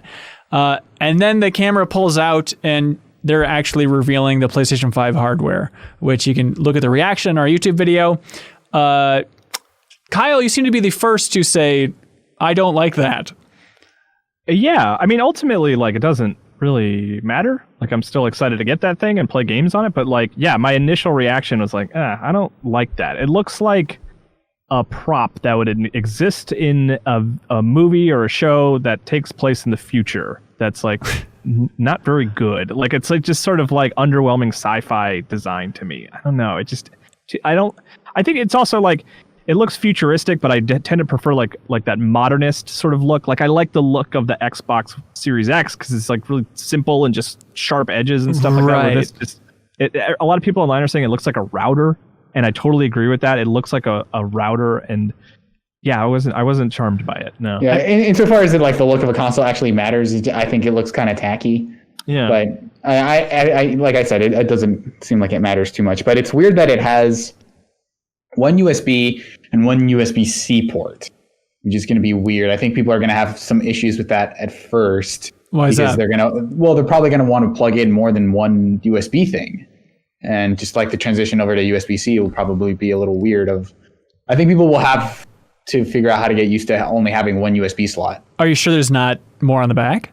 Well, there might be more on the back, but those are always like, those may as well not exist as far as a lot of people are concerned, because people don't usually plug things into the back of their consoles. Yeah, the freak slots. I mean, come on. I mean, I think seeing it horizontal, which apparently can be set horizontally, it does look a lot better that way. But you're right, Kyle. It's interesting going for that futuristic design. It usually means this won't age well. Like, I wonder if 20 years from now we'll look back and be like, PlayStation 1, pretty sleek and cool even. And then this thing, like, oh boy, we thought we were in the future and we were not. Yeah, I mean, PlayStation 3 kind of went that rounded, initially anyway, that sort of rounded look too, and I feel like that one doesn't hold up very well. Right. I guess I was just expecting something more sleek. I don't know. It's just, yeah, not... And also, like, putting the digital version and the disc version side by side, the disc just looks like this, like, weird lump, like, sticking out the side of the thing. I mean, that's crazy. Yeah, they're releasing an all-digital version as well. No prices given for any of these things. Jeff, what do you think about that digital version strategy? That was super interesting, and we there were rumors about the PlayStation 5 costing a lot that came out based on some listings, and people were skeptical about whether that was going to be true, but I can totally see it being true now if they also have a version that doesn't have a 4K Blu-ray player in it, just to try and cut down any way they can. Yeah, and so I don't know. I think I'm a little more open to it, to the discless version of it, than I certainly would have been in previous generations. Just because I think I have all of 2 Xbox One games actual on physical discs and like 400 digital ones at this point, or something ridiculous. Right. So. Right. I don't know. I guess I would be waiting to see what the price difference between the two of them is. Yeah. Mike, what's your gut reaction to that thing? I'm into it. I'm done with the simplistic look. I'm done with rhombuses, parallelograms. rectangles. I want Are you shit to listing look the weird. shapes that you see in your apartment right now? No, I was looking down. I was like, Cats. what shape was the Xbox? I like it. You were going to say cats. You looked at I'm- your cat and you said, I don't like cat shapes. I'm no artiste, but I liked it. It looks like something you could like eventually end up. It looks like a religious symbol in a way. Like I said, it looks like the marker from Dead Space. Yeah. I like that it twirls a little bit and it comes. Who was it? Was it Bert's that said it looks like it's got a popped collar? I hate it, but I love it. It's Okay. so dumb looking collar. that I'm on board for it. It's bad looking for sure, but I like that it is. Ha! Interesting. Yeah. They also showed like some accessories. They showed like a new camera, media remote, headset, all that kind of stuff. No VR First party shown. charging dock, which is kind of cool. I'm into that. Yeah, yeah. But also kind of weird that you're going to need a charging dock. Like, is Well, that I mean, because just they plug it only into have you. one USB-C in the front? I mean, I don't know. Yeah, I don't I know. mean, there's only two on a PS4 in the front, right? Yeah, but you can use both of those to charge a controller versus this where who knows Why- they might have a USB to USB-C, but I imagine whatever cable comes with the controller is going to be USB-C both ways. Yeah. So you'd be able to charge it from the console, no problem, right? I mean, But if you have more Yeah, than one if controller, you're just using one though. oh, okay, yeah, I see what you're God, I want to see the back of that I don't thing. know. I just saw actually a shot of it on its side, and I'm surprised that it's like, if you can imagine, like if you see the one with the disc in it, it's rotated so that the disc slot is on the bottom, which I Yeah. did not expect. I expected it. The Right. pooch is facing downward. Yeah. That's what it's called. Still crazy that they showed it. Super Yeah, impressive. I didn't expect that. Then Jim Ryan came on and delivered what seems to be their messaging. He said it in an interview a while ago as well about like, hey, we here at PlayStation believe in console generations. Firm, clean generations. Isn't that what you want, gamers? Here we go. And so things like, yeah, I guess so. But they're delivering it like it's a really attractive message. And I don't know if that's hitting. I don't know how I feel. I feel like it's just them leaning into what they're kind of stuck with, in that like we're going really hard on horsepower. We don't really care about compatibility. It's a weird message to lean into. Is like, no, it's cool that we're, you got to keep them separated, and then the song plays. Like I'm not sure why they're leaning so hard into it. Yeah. It would strike me that maybe the lack of backwards compatibility the fact that like Xbox seems to have backwards compatibility owned, maybe leads me to believe, like if that's what you're saying, that might make sense. It's them kind of shying away from even trying to compete there. Right. That's know. interesting. Yeah. Still plenty more info to come out. It'll be fun to see the UI, fun to learn more about what they have planned for backwards compatibility, all that fun stuff. But a super fun stream. And if you want to watch our reactions, the archive is up on our YouTube channel overall. Good times. Now for the worst transition ever. Mike, I heard you've been playing this Command & Conquer remaster. How is that sucker? Oh yeah, I like it. It's a faithful remake. It's I didn't expect it to take up as much time in my life as it has recently, but turns out they kind of nailed the formula, with Red Alert at least, a long time ago. 24 years ago at this point? Is that correct? Yeah, 24 years. The games are great. I've been playing a lot of multiplayer with Dan. Talk about him too much. Yeah, that's fair. And- How is it? How is it to compete in Red Alert 1? It's good. So like a bit of Command & Conquer history, they didn't really figure out good pathfinding until Tiberian Sun, which would have been 3 years after Red Alert. No, longer than that. Basically, Red Alert, they hadn't figured out great pathfinding by then. Yeah. And I don't know how much of that is a holdover from the original game, but in the remaster, I noticed that as well. If I was trying to cross a river, one tank would decide to just go all the way around rather than it didn't feel like they had that figured out. There were a few mechanical issues there, but overall it looks great. And it's super cool. You can hit spacebar to like transition between. Yeah. We had a stream of the Great Goaty Hunt. And like that's really the first time in a larger way I've played Command & Conquer. I might have dabbled a little bit back in the day, but I was struck by the very simple stuff about like left click to move and attack. Mm-hmm. What is that nonsense? They kept that going until I believe Red Alert 3. Really? Red Alert 2 still has that, yeah. Because Generals actually might have been one of the earlier ones that did the right click to attack. But it is funny to see how much Command & Conquer just ignored in terms of like so many RTS that came along had population caps and like they don't want things to get too big. And part of that was technical limitations, but also part of it was just because those RTS games, particularly StarCraft, were such a big part of esports that no population cap would just break a lot of the meta of the esport. But right. Command & Conquer just sticking to its guns throughout the years, kind of for better or worse. Like as the Red Alert games went on, those kind of got a little more boring. But I really did enjoy the spacebar aspect. I think that's the first time since Halo CE Anniversary that a game has had that I've played at least. I guess like some of the Double Fine or LucasArts remasters, I think you could do it there. Oh too. yeah. But yeah. The Grim Fandango, I remember you can do that in. Mm-hmm. But I do think Halo 2, like on Master Chief Collection, might have been like the last big one, maybe. Yeah. Oh, I forgot that had it as well. Yeah. Speaking of, is ODST coming to PC soon? I saw yesterday. Yeah. On Twitter or something. Yeah, Cool. they teased it. I think they said in the summer in general and stuff. Well, I think that they Firefight, recently, they said Firefight was coming to the Master Chief Collection. That's right. It wasn't even on the Xbox one, but I imagine it's also coming to PC. I do like that Firefight more than Reaches. But Command & Conquer Remastered, it is really impressive. We interviewed Jim Vasella, the producer who was largely in charge of up-resing the original cutscenes. Oh, cool. General Shepard, I forget the guy's name, and I should not forget it because basically since they recorded the scenes with General Shepard, who is basically your GDI commander, he's the first like good face you see in these FMV cutscenes. He has since died since the original recording, so there was a little bit of added emotional weight to updating these cutscenes. Seeing him and his family got to see the new up-res stuff. Like, I'm sure they had home videos of him from back in the day, but Jim Vasella is saying like, no, sorry, go ahead. I was just gonna say it doesn't look great. No. I mean, like, what was the process of actually up-resing those things? So they found the oldest version they found was a storage closet at EA.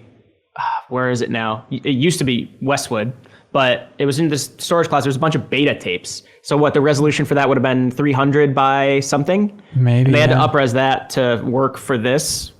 And they don't look good, but I think like for this kind of remaster, I think they work really well because it's a good looking shitty FMV cutscene. Right. That makes any sense at all, so it works really well.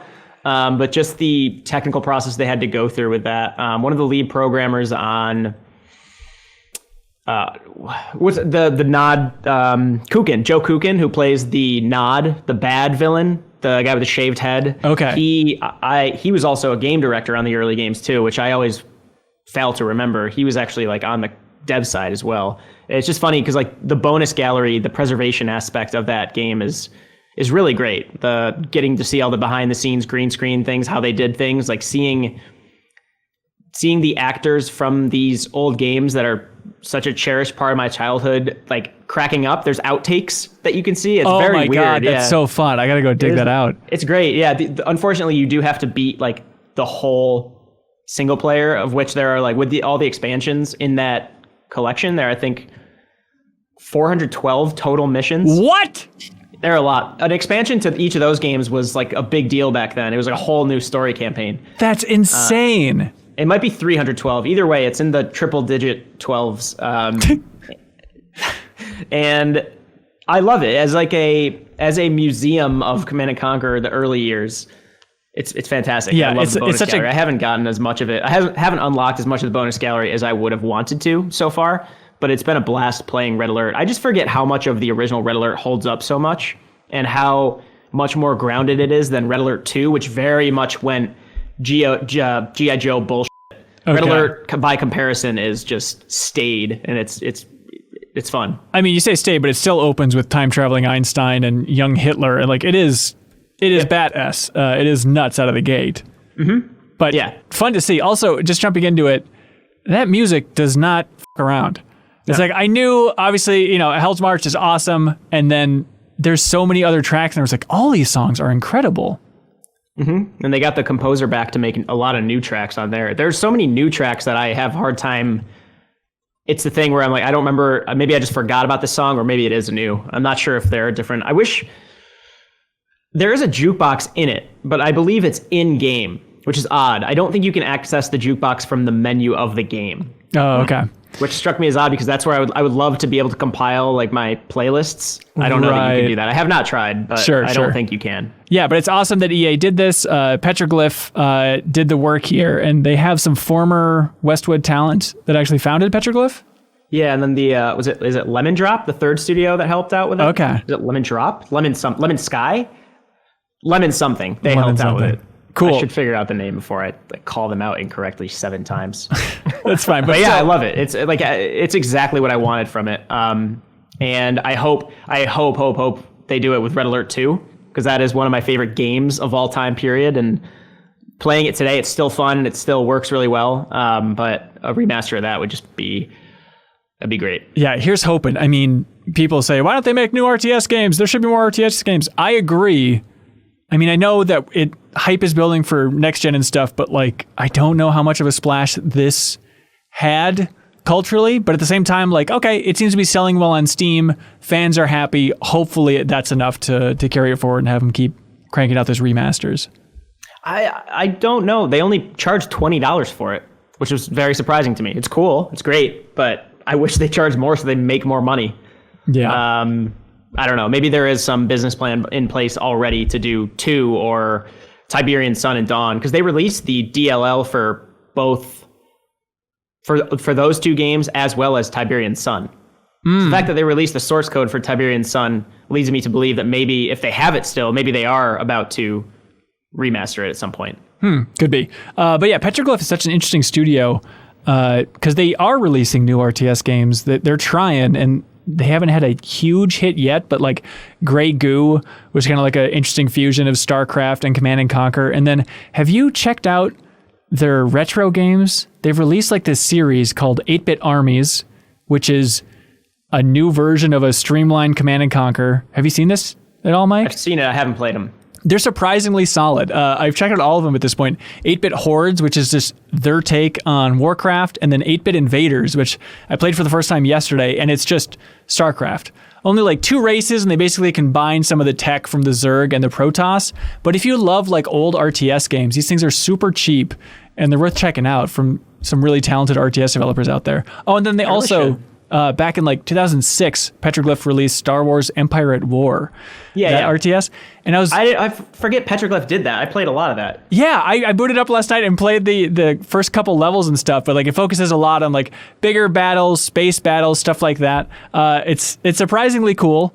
It stars, at least in the early missions, Ramus Antilles. I was like, who? Is it Wedge's brother or something? This is the part that blew my mind. I then went down the Wikipedia rabbit hole. No relation to Wedge Antilles. It's the dumbest thing. And it turns out Ramus... like Smith in the Star Wars universe? I don't know. But then this Ramus fella, apparently he's been expanded upon quite a bit in the Star Wars fiction because he's the first person in New Hope that gets like choked out by Vader. Where he's like, it's a diplomatic vessel. Result?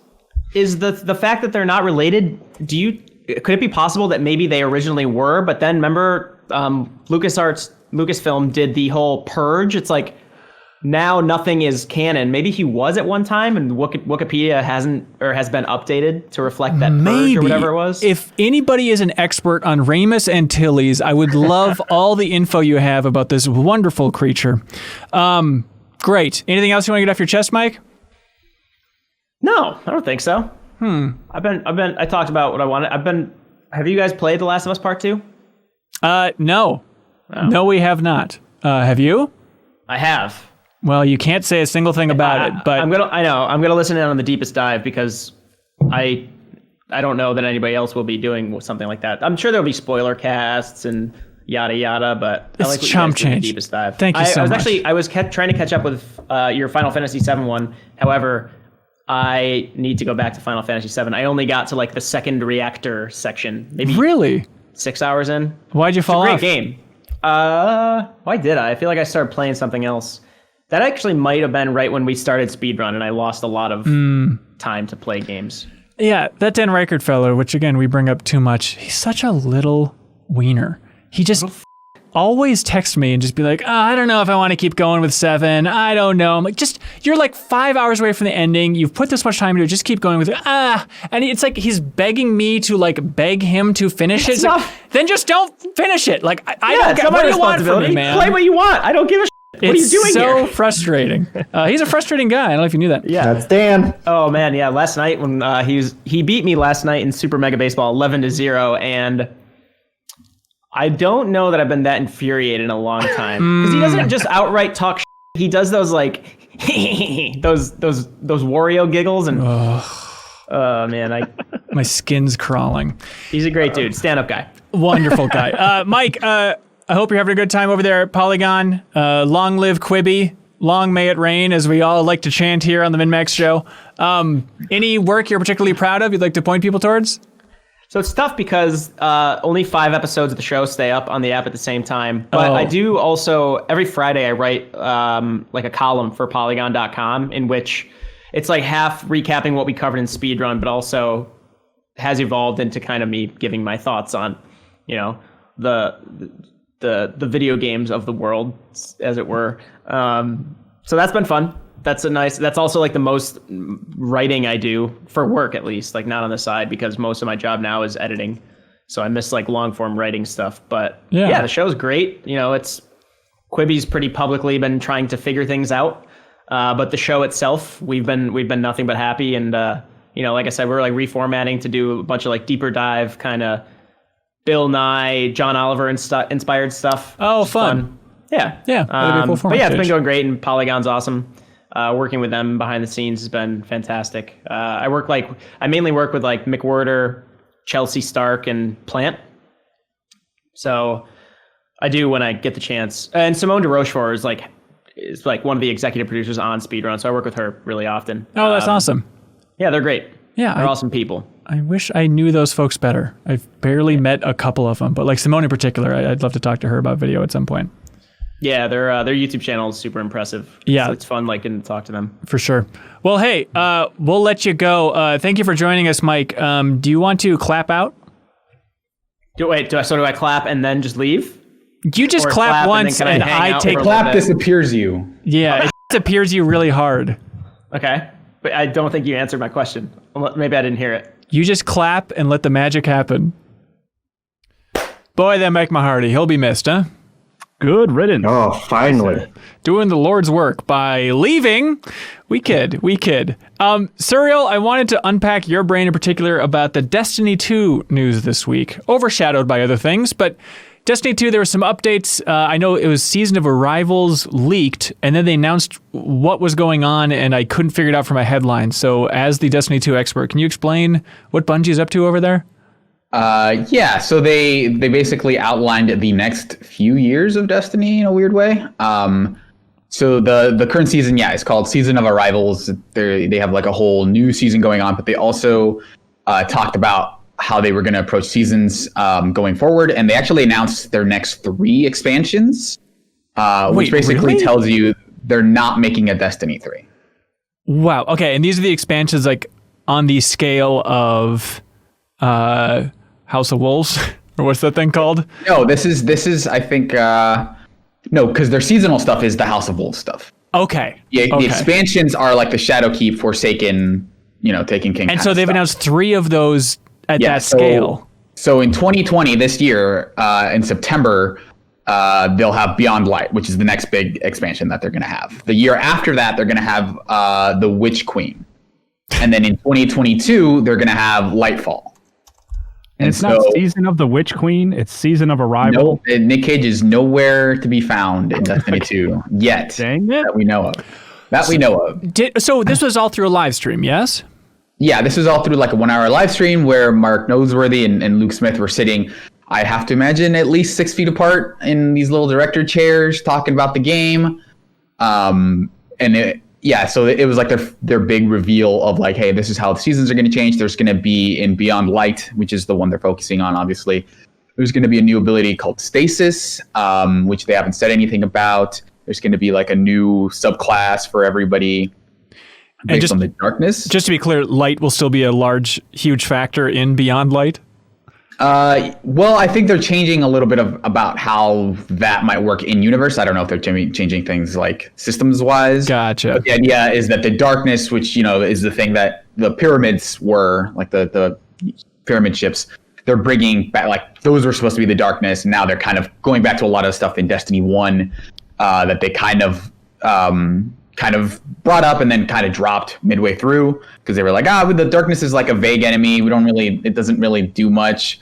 So we're going to put that on the back burner. So now they're bringing that stuff back. They're bringing back a character called the Stranger, who was in Destiny 1. Oh, really? That people have been wanting to know more about forever, right? Right. And so I think they're leaning a little bit. I don't know if this is for Beyondline or the Witch Queen. So they're leaning more into Savathun, who is Oryx's sister. And she's kind of like, because there are three big like hive leaders that were part of the Taken, and one of them is Oryx, the other one is Savathun. So this is kind of, she's like the trickster, kind of the witch queen, basically. Yeah, tell me if I have the wrong read here. I was excited about a big Destiny announcement, and when the announcement is, here's a roadmap of kind of smaller, expansions, but you're still going to be fighting the hive. It seems like no huge radical changes. How did the Destiny community receive this? Were they happy just because there is going to be this roadmap, or were they hoping for kind of more of a reinvention and just like a flat Destiny, or whatever they were going to call it, going into next gen? I think they really like the idea that there's not going to be Destiny 3, because I think people kind of resented the idea of having to start over, about, like there were some new abilities in Destiny 2, like mantling and the class ability. But now I feel like we're at a point where people don't want to start over. Bungie specifically called out the first year of Destiny 1 being kind of like a mistake, and that if we had to do it now, we wouldn't do that, because of the reset kind of pushed this back a lot in terms of what we wanted to do. But to that end, they actually announced that they're going to start rotating content in and out, because one of the reasons they did that reset with Destiny 2 was because Destiny 1 was getting so big, and even now Destiny 2 is at that point where it's just patching and like making sure that everything works with everything else in the ecosystem works. Yeah, it had to be such a big task that they had to scale down the scale of the patches, because they had to test it with so much other stuff. So now they're just gonna, like, I think in September they're gonna cut out basically Titan, a couple of others, like some of the zones that people don't use, like Mercury, like the Mercury campaign, Curse of Osiris. People don't really play that anymore. So they're just gonna say, like, you're not just gonna be able to go to Mercury at all. So that way it'll make things easier to test. And they're going to start rotating stuff in. And the first thing is they're going to add the Cosmodrone from Destiny 1 back into the game. And that includes, I guess, somehow the Vault of Glass raid, which was the first raid. Interesting. Okay, so that's what you're getting at with that tweet where you had that clip from Leo Vader's Rapid Fire with Bungie, where he said, can you guys just add Destiny 1 back into Destiny 2 and handed them the box? Yeah, so they're going to start rotating stuff from Destiny and Destiny 1. Destiny 1 back in, which is really cool. I'm excited about the Savathun, them leaning into her a little bit and them getting back into the darkness. I gotta say, again, I love Destiny 1, and then Destiny 2, I don't think I finished the campaign, and I felt guilty about it. And I've kind of been somewhere in that C tier of, I've got to get back to that. And it's like, it's a good strategy for Bungie, and it seems like if the community's happy, then that's great. But at the same time, I was kind of hoping for like a clean slate, better jumping on point for the next generation. You know what I mean, Jeffem? Yeah, I hear you, because I didn't play that much of Destiny 1, but I did play quite a bit of Destiny 2, in like the first year or so, but I've been out of it for so long that I feel like it would be impossible to go back to at this point. Yeah, and like when the reveal is, hey, now you can fight Oryx's sister, and it's going to be Destiny 2 systems carrying forward, I don't know how inviting it is for what should be a potential huge new audience on next gen, or just like a potential for clean slate. Yeah, and this definitely seems more in line with their overall philosophy of, because after leaving Activision, they definitely want to scale down their operations as a whole, and I guess they're kind of leaning into, let's keep people here for as long as possible. And like for new players, there is basically the idea that it's free to play, and there's like a new introductory campaign. Like with the return of the Cosmodrome, they're basically adding a longer kind of initial campaign for new players. Right. Okay. And then you'll be able to go into the other stuff. But honestly, like I think the Destiny 2 campaign is okay. I think in retrospect, but I think Forsaken is maybe the one you want to play if you want to play something like that's like legitimately a good campaign in and of itself. Right. I'm pretty excited about this stuff. I do like seeing the old raids. Like when Destiny 2 came out and it was like a reset, that was like the first thing that I thought of, because I entered Destiny 2 basically to raid. And so seeing those raids back in, I think will be pretty cool. And yeah, hopefully this makes them a little bit more nimble in terms of patching, and so things don't take so long to make, and hopefully like they're able to add some cool new stuff. And what they've added, like with this new season of Arrivals, they added a new dungeon, which apparently is really good.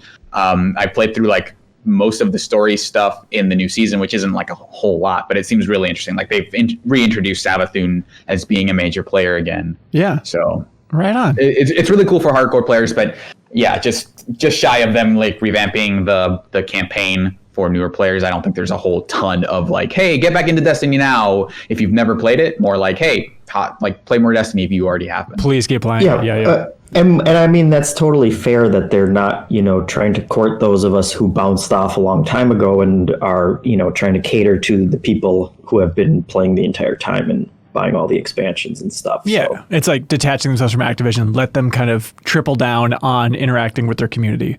It's like a Patreon model in some ways, right? You want to go deeper, not keep spreading that sucker out.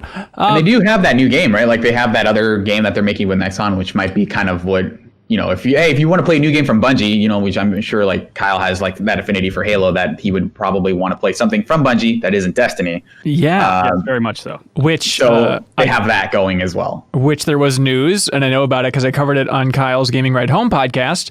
But there was news that there was a job posting from Bungie where they said that, hey, that new project, which presumably is the one that Nexon is funding, and they gave like $100 million for investment here, but that one is. The job description certainly makes it seem like it's going to be an action RPG set in like a necromancer's dungeon. Seems fantasy inspired, at least from the description. Maybe they're being cheeky and it's all a metaphor when they say necromancer's dungeon. But it was so specific. It was really odd to let details get out that way. What was Bungie's like old fantasy franchise? Was it Mythic? Was that theirs? Myth. Like pre-Halo? I think was it just called Myth? Yeah, Myth Fallen Lords. Was it?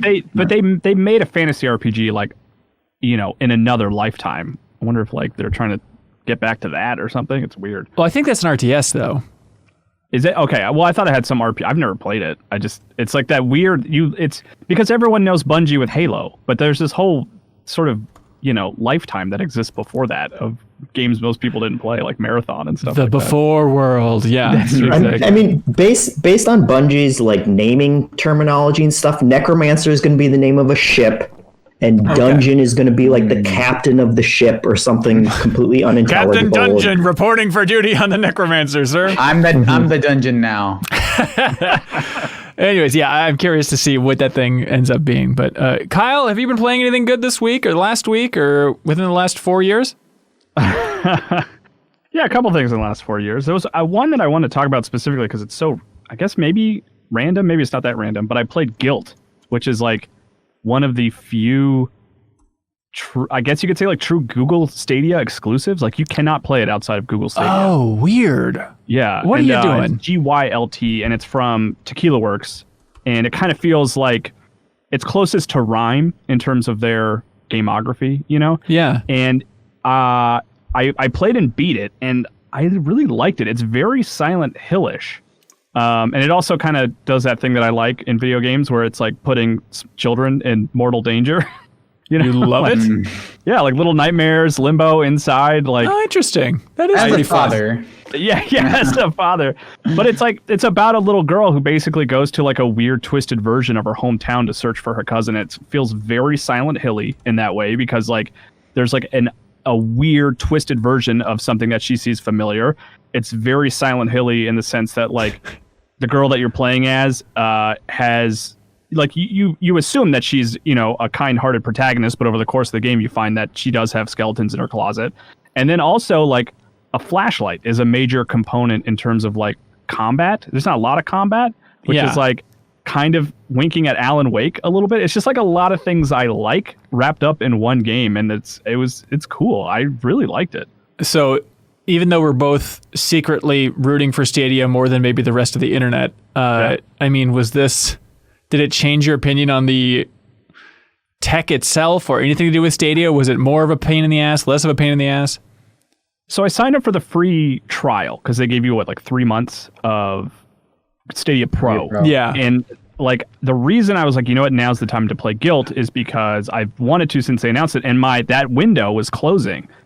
And it was, so I played through it, and I did get to, like, it didn't really change my opinion much. Like, it works pretty well, but like I played it mostly on my MacBook on Wi-Fi, and every like 10 minutes or so there would be like a little hiccup that was frustrating, and all I could do was like press the pause button as quickly as I could, you know, in case, because it's like a stealth game, so I didn't want to like get unforgivable. stuck. That alone is unforgivable. Yeah. And like in this game, it was okay because it's not like a twitchy game, you know. It's like mostly waiting around for a window to go.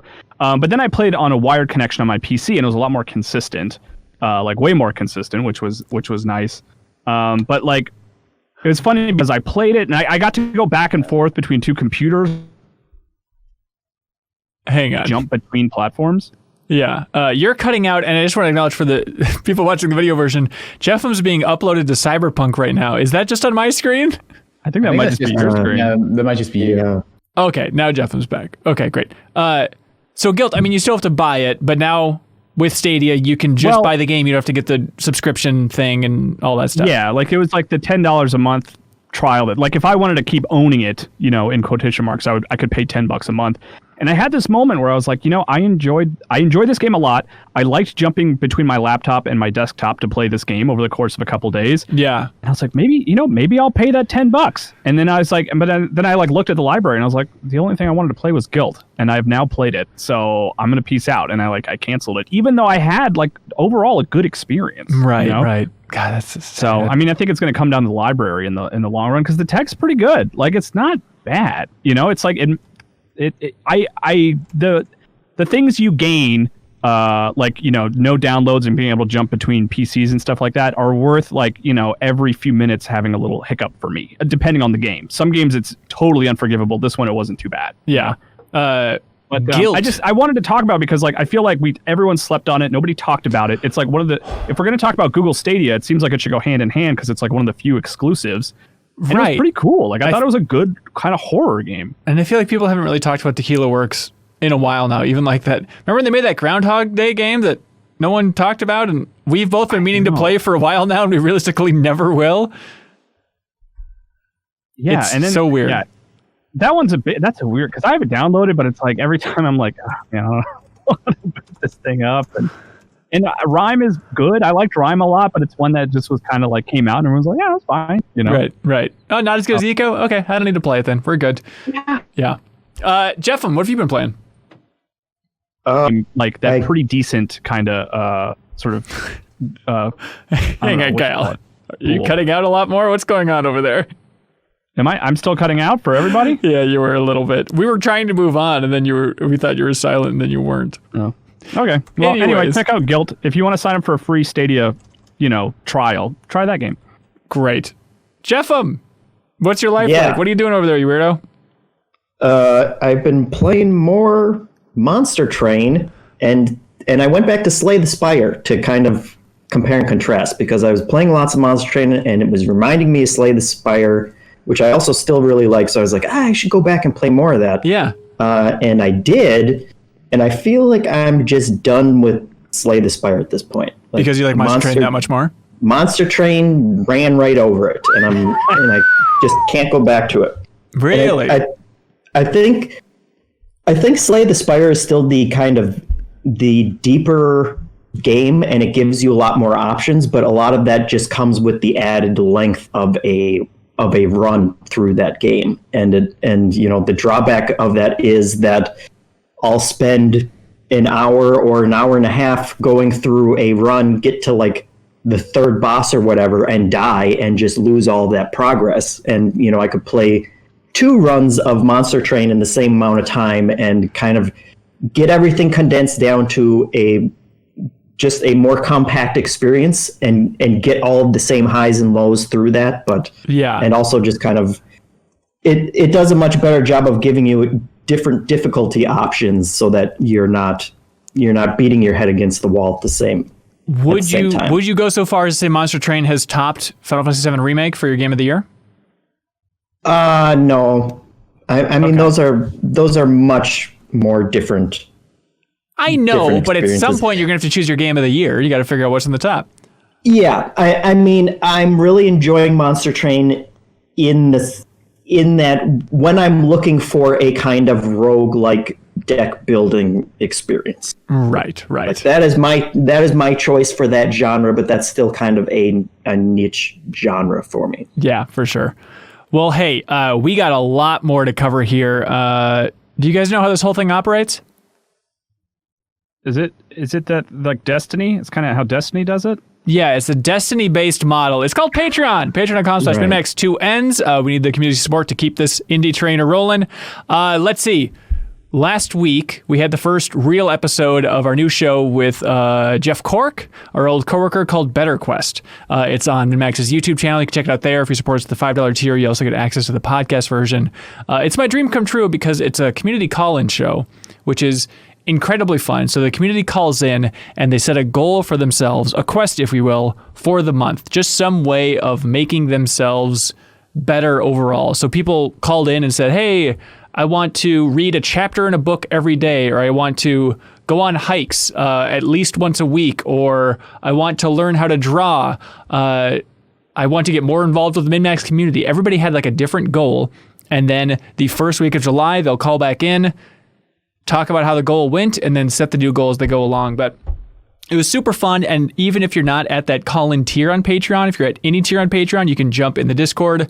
And the amazing thing is it's kind of like subtly an ongoing show. It's like the main show is only once a month, but every day people are in that Better Quest Discord channel within the MinnMax Discord channel talking about how they're doing their progress, adventures along the way. It's evolved into like a really fun conversation. Jeff, I don't know if you checked that out at all. Yeah, I didn't get a chance to. I was going to call in for the first month or whatever. You sucker. I didn't, but I have been checking into the channel, and it's super cool. It is exactly what you would hope and exactly what you would expect from our community, because everyone just all the time is so supportive in that Discord, and this is like the perfect place for everyone to funnel those positive feelings towards one another and cheer each other on. That's true. And that's super awesome. We didn't get to have you call into the show, but we had Dan Reichert call in your stead, and he tried to pull this move where he's like, I'm not eating meat for the entire month of June. The entire month. And then it turns out he's still eating fish. He's like, well, I'm not crazy. I'm not going to give up fish. I was like, just give up the whole thing. But he was adamant, so he's a pescatarian for this month. So he'll hopefully call back in and report how that whole adventure is going. I mean, that's good for Dan, Yeah, considering he has like a chicken smoothie every morning for breakfast, Yeah. I guess it's not bad overall. Are those good? Oh, you haven't tried one, dude? Absolutely. Thank you. I thought it was just a week-long thing, too. So he doesn't know what's going on. Anyways, there's a lot of other supporters here for MinnMax. We have BeatenDownBrian, who's a very generous guy. He supported us at like the sponsorship tier for the podcast, so he could plug anything he wanted, and he's just going through and plugging different things that members of the community are doing. So this week, BeatenDownBrian says, hey, check out Hyperdot, a minimal action arcade masterpiece with one rule: dodge everything. In addition to over 100 single-player levels, Hyperdot features couch co-op. Up to 4 players can drop in and do battle with friends to see who can survive the longest. The game is developed by friend of the show, Charles McGregor, published by Glitch, and it's available on Steam, also Xbox Game Pass, so just play it if you have Game Pass. It's very fun if you like Geometry Wars, games in that style. And if you're playing it on Steam, please leave a review, because it's like 2 reviews away from having a very positive or overwhelmingly positive tag on it, which would be great to get for Charles over there. Also, Jake Baldino from Game Ranks here. I recently tasted epic victory in a GameSpot trivia stream with the MinnMax crew. And my prize is the opportunity to remind you to support people working towards change in Minnesota and beyond. So go to actblue.com/donate. There's a link below to learn more and choose organizations to support. Thank you, Jake Baldino from Game Ranks. We had a trivia competition, which Suriel did not win with GameSpot, but that's totally fine. I mean, it would have been a conflict of interest if I had won, because then I'd be advertising on my own show, which is very weird. It's very complicated. So I intentionally, kind of flubbed it. Yes, but the winner of that trivia competition got a plug for the rest of the month on MinnMax show, so congratulations to Jake Baldino from Game Ranks, and thanks for playing. Thanks for everybody that donated to the GameSpot Play for All charity.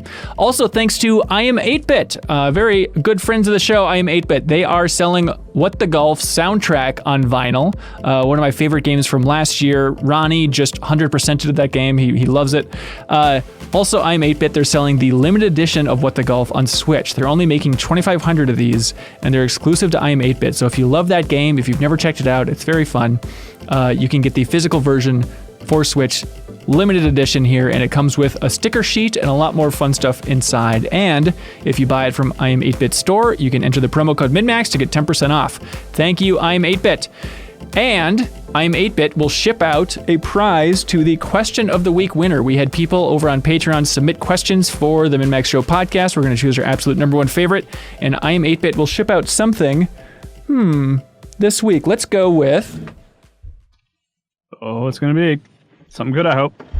The Donut County vinyl soundtrack.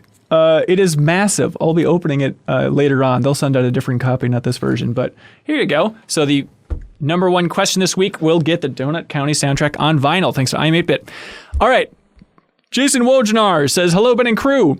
I was yelling at my computer last week because none of you were mentioning Wasteland 2 as the longest gap between sequels. But I guess you couldn't hear me across time and space. With a 26-year gap, I don't believe any sequel has ever waited longer. Last week in the podcast, we're trying to figure out the biggest gap between sequels. I think it is Wasteland 2. I think it even has like the world record. I think I had one correction to that while we're on the topic of corrections. You guys were talking about Fortnite and movies. And showing movies in Fortnite. Right. And you were all like, oh, wouldn't that be crazy if they showed a movie? And I was yelling at my phone saying, they announced it already. They're showing a Nolan film. Because they're showing Inception, or which one? They haven't said, but they said they're showing a Christopher Nolan movie in Fortnite at some point. Oh. Are you going to watch that, Kyle? I'll check into it. I'm not going to sit down for 3 hours and watch Interstellar or something. Are you gonna watch it, and then are you gonna stand up in the audience every time someone throws a tomato or something and like shush everyone behind you? Be like, this is my first time watching this movie. This is I need to pay attention. This is complicated. These magicians are very mad at each other. Do you think Christopher Nolan, there's an ounce of his being that wants to sit in that crowd in Fortnite and watch his movie that way? No, it took a colossal amount of convincing for that to happen, I'm sure. But he must love tech. Do you think they even told him? I mean, I don't know. I'm sure he hates the experience, but he loves tech and the future and stuff. So don't they think he's a little bit curious true. about he like does some like advancing and trying new things, you know? Right. Not inconceivable, but anyways, thank you. I don't think he's saw on his list of invoices, $1 million for a Fortnite? Okay, that's cool. That's 2 weeks of $1 million. Fortnite is cool. They didn't spell it right, though. Caleb Bohr writes in, he says, which new IP from the last 10 years do you remember as fondly as IPs from your childhood? Good question, Caleb. And this isn't necessarily like video games, right? Just like... I think it should be video games. Yeah? I mean, you can shake it up if you want to, but I think that's what Caleb's going for. You can cheat if you want to, Kyle. Yeah, you can say whatever you want, man. You can just burp into the mic. I'd say, I think mine is Stardew Valley. Mine's also Stardew Valley, yeah.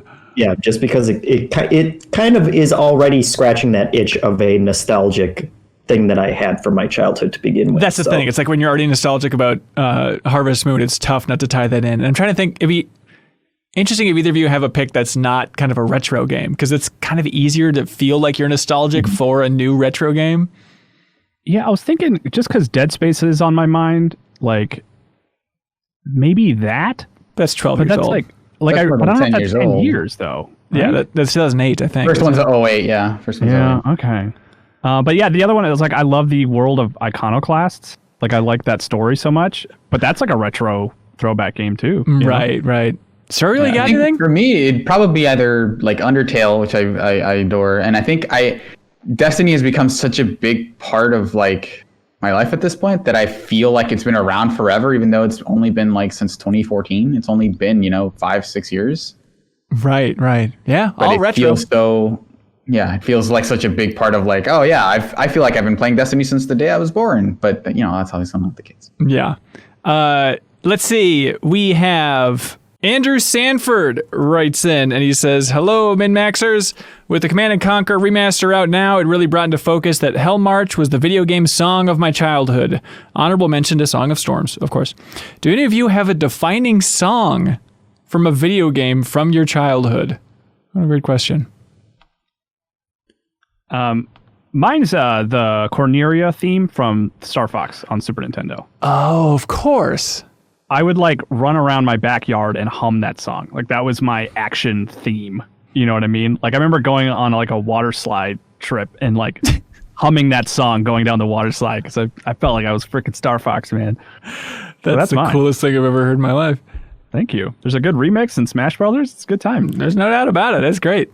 I was thinking about it. I think the first song in Sunset Riders, my favorite arcade game, considering how much time I spent at the beach, which had an arcade, and how much I heard that song and it like defined the summers of my childhood, obviously the best time to be a kid. It'd have to be that first song. And it goes a little something like... dun dun dun dun dun dun dun dun dun. Which, by the way, I was just playing this morning because it released on PS4 and Switch. Oh, right. The arcade version of Sunset Riders. It's been a long time coming because it was supposed to come to Xbox 360 arcade and then never happened. And so everybody's been screaming for the arcade version. And so I started playing through it on Switch. I haven't gotten to a point yet, though, to see if they censor it because there are some boss names that have not aged well, like Chief Scalpum. And so I'm curious if they have censored any of those, but I have to play more to find out. But it's crazy because they have settings on there for like difficulty or the amount of lives that you have. So it's fun to see, just as a Sunset Riders nerd, how this version is different from the arcade version overall. Even though it is technically the arcade version. But anyways, songs from your childhood. Yeah, I think probably Tetris and Dr. Mario both are. Yeah, I was going to say Tetris for sure. Permanently burned in my brain. I'm very sorry. But which ones? Tetris A or Tetris B? What were they titled in the Game Boy game? Just A and B, I think, right? The classic one. Chill and Tetris. Virus, I think it was in Dr. Mario. Is that right? Yeah, I think probably Chill more than Virus. Yeah, Chill's good. Or was it Chill in like Fever? I think it's Chill and Fever. Ooh, I think you're right. Chill and Fever. Yeah. Tis. Well, since Slava took mine, I'm just gonna say a bunch of the Pokemon music, like the main battle theme. Are we talking trainer battle or are we talking random battle? The regular battle, like the wild encounters, and then also I think the one from Silver where you fight Red. I remember that being like, this is the most epic song I've ever heard. You knew it was a good song playing on a Game Boy when you would just hold the Game Boy up to your ear. Do you guys ever do that just to like really soak in that music? That's still how I listen to most of my music. Stud Muffin writes in. He says, "Hey, would you rather Nintendo make a new classic edition for the 64 or the Game Boy?" Personally, Game Boy, I think. I have more nostalgia for Game Boy. I think if you include Game Boy Color, then I think that's when you start cooking with gas. So I think if that collection spans both of those consoles, I think that I would prefer that. But then otherwise, probably 64. Here's something controversial.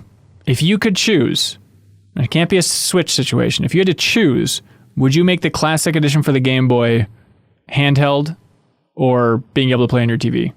Because I think I might go TV. I know it's going to look like garbage, but I think... Handheld. Really?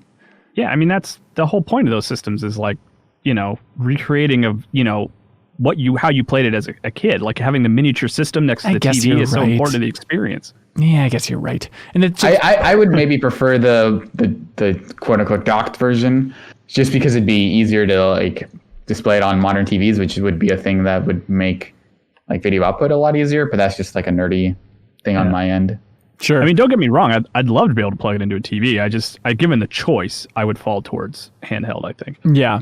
And the problem with the 64 one is obviously it'd be great. You'd be missing a lot of the big ones just because of dumb licensing things. Like GoldenEye specifically, but and that's probably the only one. and Perfect Dark. But outside of that, but it's tricky then because it's like, would they ever release like a mini console with 4 controllers? Because I feel like you got to have those 4. Yeah. Well, the Super Nintendo came with 2. Came with 2. I believe so, yeah. So they'd probably maybe give you 2, and then you could buy 2 more if you want. Maybe. Who knows? But good question, Stub Muffin. Henrik Jacobson says, hello, minis. Has there ever been a fun auto-scrolling level in a video game? Ever. Oh, go ahead, Serial, please. Does every side-scrolling shooter count? No, it does not. It has to be a specific level. I mean, even if you did count those, they're not fun, so... How dare you? Yeah, how dare you? Kyle Karuga's a masterpiece. I mean, isn't that the whole idea of those Rayman Legends games that you guys like so much? That was going to be my answer, the music levels. I don't Yeah. know if they're auto-scrolling per se. They are. Like, it's a little fuzzy, but that was going to be my answer, the music levels from Rayman Legends, yeah. God, now I'm up my head. I literally just played those like a month ago. I think it is auto-scrolling. I think so. Yeah. And I mean, you certainly have to hold the stick down the whole time. No doubt and about it. there are some like Super Mario Brothers levels that are like that too, aren't there? Or at least they start at a certain point in a level. They'll be or like there's got to be like some Super Mario Brothers 3 levels. That's right. I mean, That's there definitely where are, the- but they're not musical in any way. Yeah, they're not musical, correct? Yeah.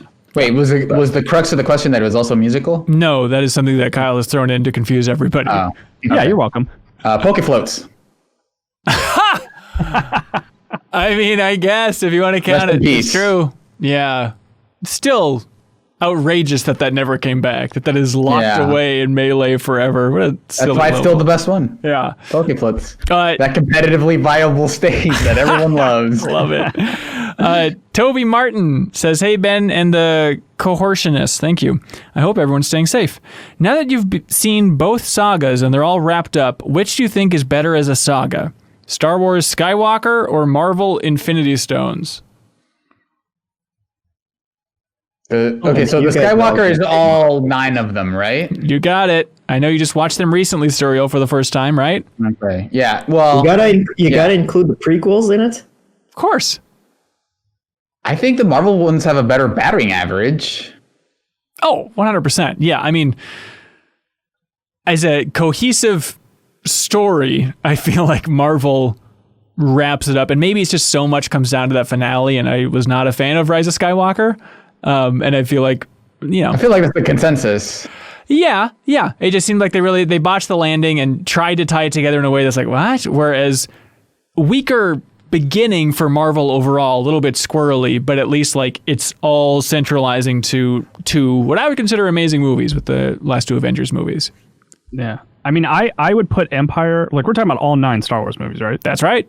Okay. I would put Empire Strikes Back and Last Jedi, like singular, those 2 films, like above anything Marvel has done personally. Interesting. But as like a larger, taking the whole thing in, I think Marvel's a much more satisfying, story. Yeah. It's almost like they planned that one ahead of time and the Star Wars people didn't. Emperor. Colton H says, after listening to Better Quest last week, it had me wondering about which game. Okay, hang on. My thumb's. Hang on. No, I'm breaking down. It had me wondering about what. Oh my God. It had me wondering about ways video games have made me a better person. Systems heavy games, think Oxygen not included, RimWorld, have inspired me to create better systems and routines in my own life. In what ways have video games made you a better person? I mean, I think for me, Dota 2 is actually a game that has helped me figure out how to approach learning. Insofar as like trying to figure out like, okay, here's how you do this thing. Like for anything where it's like you do a bit of practice, which is, play a match, and then you watch, what I did was watch my replays and then watch other people play the characters that I played and see them how to do better. So it's like these 3 tools of just practice a lot. Don't be so worried about doing poorly. Make sure you're taking notes and reviewing what you're doing, your practice, and then also making sure that you're kind of watching it so that you're watching other people do what you're doing better so that you're not just kind of like practicing on your own and instilling bad habits into yourself. So I think those 3 things kind of actually made it a lot easier for me to figure out, like, here's this daunting task that I don't know how to do. How do I approach kind of breaking it down and making it easier? Yeah. Yeah.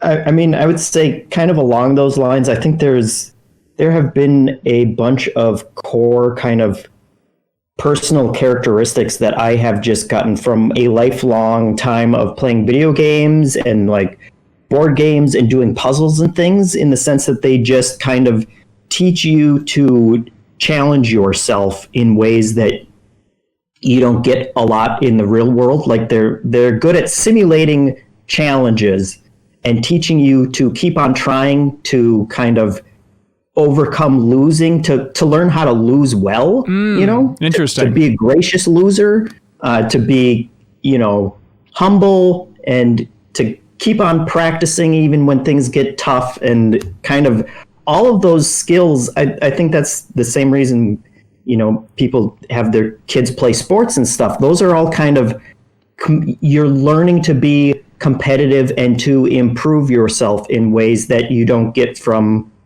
just doing chores or things like that, Yeah. Good ones. Joe. You can see progress there easier. Right. Yeah. Also, they made me like super racist, so which I think is like interesting. an improvement, right? Yeah, I mean that's a characteristic. Yeah. Okay. Joe Halaska says, "Hey crew, simple question: what features in games do you find yourselves appreciating more as you get older? As a dad with 3 young kids, one of whom is only 3 months old, I find scalable difficulty settings and the ability to play with a single Joy-Con on the Switch to be extremely valuable. P.S. The Switch is the greatest thing ever made for gamer dads and gamer moms." Yeah, I wonder, like the single Joy-Con thing, is that like a let's go Pikachu and Eevee thing? I guess so, yeah. I don't know a lot of other single Joy-Con games. Yeah, that's tough. Kyle, you seem like you're old. Yeah, I mean, a simple one that even kind of falls under that dad umbrella is like quick resume and stuff like that. Like modern consoles, like when I turn off a game, I can turn it back on and immediately pick up where I left off, which the Switch is really good about too, because like, I might only get like 10 minutes to play. So if like, a huge chunk of that is like loading up the game and loading the save, like it's nice to be able to just jump right in. So like that's a feature that's like, I'm weirdly super excited about for the Series X, is that you'll be able to have like multiple games in that resume state, So that's one for me. Yeah, no, that's good. Yeah, underrated for sure.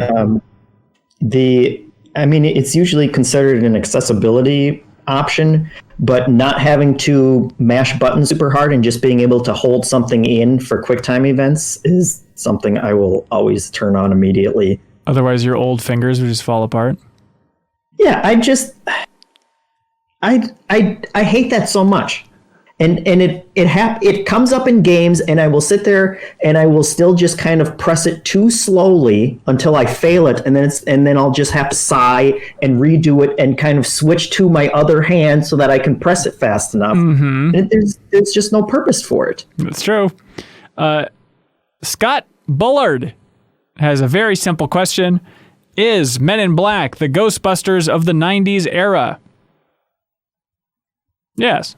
Yes, it is. I would say, it's probably the closest thing, yeah. Sci-fi comedy, yeah. Also, just cool, sci-fi, right? Like captures your imagination when you're a kid, like being really into the tech. I was really into the car, really into the flash knob, all that fun stuff. The noisy cricket, I loved. Like, it has to be, right? What else? Genuinely hysterical, too, like really funny. God, I haven't seen it for so long. I should go back and watch that movie. I watched it. Okay, what else would be a contender? Other than Evolution, which was probably early 2000s. A movie that I saw like day one in theaters. Oh, hell yeah. Oh, boy. Speaking of a movie I haven't seen in a long time. And you'll never see again. It's just Men in Black. I think it's just a lock here. Yeah, they did it. Yeah, it's a good answer. Hey, Dunder wrote in, and he says, "Hey, Ben and the CLCs, state your case for the best fruit and best vegetable to eat in the summer." At the same time? Summer? At the same time. Summer fruit, I like celery for the summer. It's nice and chilled. Yeah. And snappy. Like celery feels like... Come on. Celery is like the tortilla of vegetables in that like it's not necessarily good on its own, but it's like good as a like receptacle or container for other foods in that you're just kind of dipping it in something else that's like super fatty. You don't like celery. You just like peanut butter. Yeah. Or cream cheese in my case, yeah. The answer is watermelon and corn. Can we move on? Yeah, Jeff nailed it. Watermelon's good. Dunder here brought up that a good ripe strawberry in the summer is very good. I mean, good all around, but in terms of summer eaten, yeah, watermelon and corn, Jeff, I'm 100%. And I like apples. I will not hear any more debate on the topic. How does Mike? David Gilman writes in, he says, hey, inspired by your conversation a few weeks ago covering the best games of the 2000s, I actually went and replayed Metal Gear Solid 1 through 4 for the first time since 2008.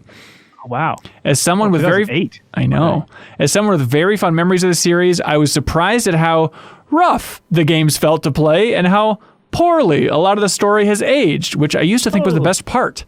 Games I would have considered top 10 material, especially Metal Gear Solid 1, are now games that I probably would never want to go back to since this last go-around went so poorly. That is so sad to hear, David Gilman. I mean, I played Twin Snakes in the last year. Okay. I still got into the story and enjoyed it, but maybe that is nostalgia. I don't know. I think it's still more engaging and like has my attention more than a lot of video game stories today, you know? I mean, I didn't even play Metal Gear until like 2008 because I think I got a PS3 with Metal Gear Solid 4, and then I said, well, I can't play this game now. I have to play the other ones. And I think I think 2 and 3 hold up. I think I have less affinity for 1 because I didn't play it until then, and by then I already feel like Metal Gear Solid 1 hasn't aged as well as the other 2. But I think like 3 I think still holds up. I've played it a few times since then, but hey, David Gilman, I'm sorry, you are incorrect. You're as incorrect as Mr. Celery over here, but thank you. That's amazing that you replayed all those after that conversation. Thank you for listening and for doing that.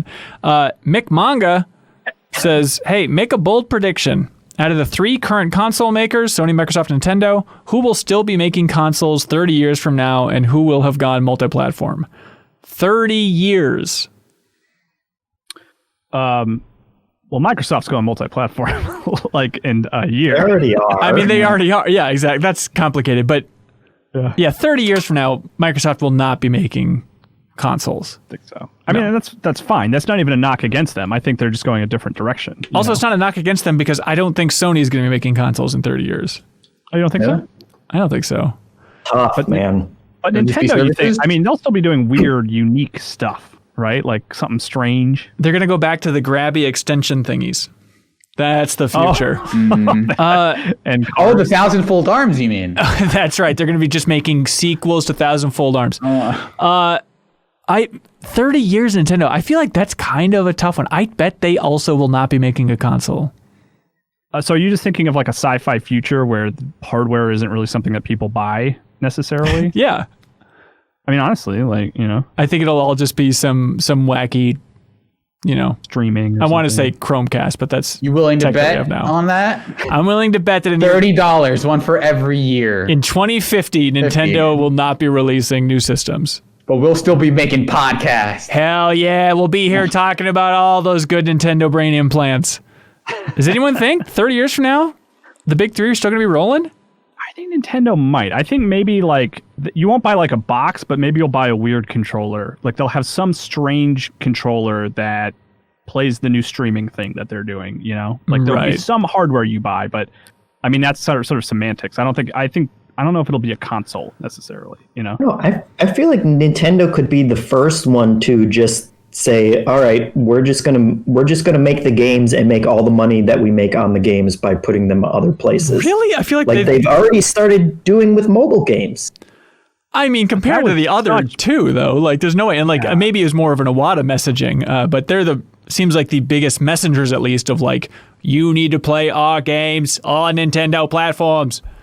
I mean, and to get Mario on iPhone was like pulling teeth. I mean, it took forever, and it took investors being like, "Are you crazy? Like, you guys need to do this." And now they're making buttloads of money doing it. Yeah, but they're not porting their games, Jeff. It's some gotcha freak show over there for Fire Emblem. That's not the same. So just wait until they make a gotcha freak show that makes them way more money than anything they're doing on the Switch or the next Switch. Boo, cynic! Boo! All right, Mario on Xbox 2022. You heard it here first. You got it. You heard it. All right. So that Destiny expansion. Crab Palace says, Mario. Crab Palace says, hello, Ben Handstand and the Twirlers. I don't know if I've ever heard somebody say handstand instead of Hanson, and that's saying a lot because a lot of people have put twists on my name throughout the years. Good job, Crab Palace. And you can tell Crab Palace is creative for where this is going. My friends and I have invented an incredible game called Inspector Cheeks. Okay. One person, the inspector, leaves the room. Everyone else remains in the room. The suspects inflate their cheeks like their mouth is full, apart from one person who actually has a mouthful of whatever they've been drinking. The inspector then returns. They have to deduce who has the drink in their mouth. And the only way to narrow it down is by choosing someone that they think has an empty mouth, getting close to their face, and squeezing their cheeks in really hard. So if they pick someone with an empty mouth, they get a point and they move on to another suspect. If they pick someone with a full mouth, the drink gets spat on them. Not a great game to play during a global pandemic. I know. That was the problem. Is like I was so into this idea reading this, like I want to play Inspector Cheeks. That sounds so fun. And I almost feel like I was a little disappointed by it not being broy enough, and that I expected it to be like a slap instead of a squeeze. It's just like you have to slap them as hard as you can, and if the liquor comes out, then you're right or whatever. Right. Yeah, that's the crappy frat version. This is an adult, cool, that's sophisticated take where you squeeze their cheeks. Sorry. Crap Palace says, you may call this game gross. It is. But the 2 times we have been brave enough to play it, it has been one of the most tense and exciting games I've ever played. I love it. Thank you, Crab Palace. He says, it's then like a Mario Party mini game, basically. Yeah. He then says, what's the most fun you've had with your friends without video games or board games? Well, it will be when I'm able to play Inspector Cheeks. Mm-hmm. I think of like it was like 5 years ago or so. Dan Reichert and Tim Turry and I went to Mexico, and we were staying at this resort right by the ocean. It was just amazing, and we went out there and just like played in the waves. Like pretty big ocean waves were coming in. I don't know if I've ever had more fun in my life. Like the idea of like these waves coming in, and it's like and like planting your hands down like as the wave is running over you and like trying to hold on and not get sucked out and stuff. It was so much fun and so exhilarating with how powerful these waves were. And then I pushed it too far and actually did get sucked out at that point, and had that moment of being underwater in the ocean, not knowing which way is up or how far I have to swim to get there. And so finally I got out, like, thought I was dying, get out of there, and it's like, and I just was like on the sand, breathing and staring. And Dan's like, what's the matter with you idiot? What are you doing over there? I'm like, I just need time. I just need time to collect my brain again. And then like 2 minutes later, Dan, the same thing happened to him, and he lost it. It was like, no more. Let's never go near the ocean again. Like this thing will kill us all. So that's it. That was the most fun I ever had, I think. And terrifying. And terrifying, yeah. Playing music for me. Oh, sure. Yeah, playing in a band was the best.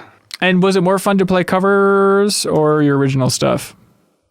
I mean, when you're just playing for each other, it's fun to play covers. But if you're playing a show, like I always had more fun playing original stuff. So I was more passionate about it. You know? Yeah.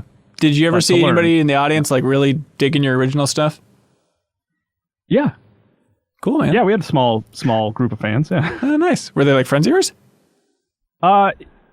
Yeah. I mean, yes, and then there were also people who found us too locally. I mean, really? I got, not to brag, but I got recognized like walking around once for being in my band for someone I didn't know. Wow. That's how big we were in the Southeast. Especially for a drummer to be recognized. That takes a lot. Well, I moved around a lot. Okay. Doreen Clary says, if MinnMax... Oh my God. I promise this was not planned. Doreen says, if MinnMax 2 Ends was in a band, which instruments would everybody play? I assume Kyle would play drums, and I imagine Hanson on bass for some reason, but I'm not sure about Cyril or Jeffem. And what about I would Anna? also play drums. Okay, so Cyril's on drums. Dueling drummers, yeah. Okay, exist. 2 drums. Yep. Anna... Let's see, Anna, yeah, Doreen asked if she's rocking the keys. I think that's good, like a good keytar for Anna. I could see like a key vocalist combo going with Anna. Yeah. What's that, Kyle? I was going to say, do we have a brass section going? Or trumpets, saxophones, anything like that? Yeah, Anna will be doing that as well. She's kind of like a one-man band. She also has the huge drum that she bangs in addition to your 2 drums. I love the idea of Anna playing 4 instruments, and then but Cyril and I are both playing drums. Yeah. So Anna comes in with like a one-man band kind of ordeal where she has like she has her own drum as well where she's banging, and she has like a harmonica, and like she also has a microphone there, so the microphone picks up the harmonica and the keys, and also if Fava's there, what instrument would you be playing?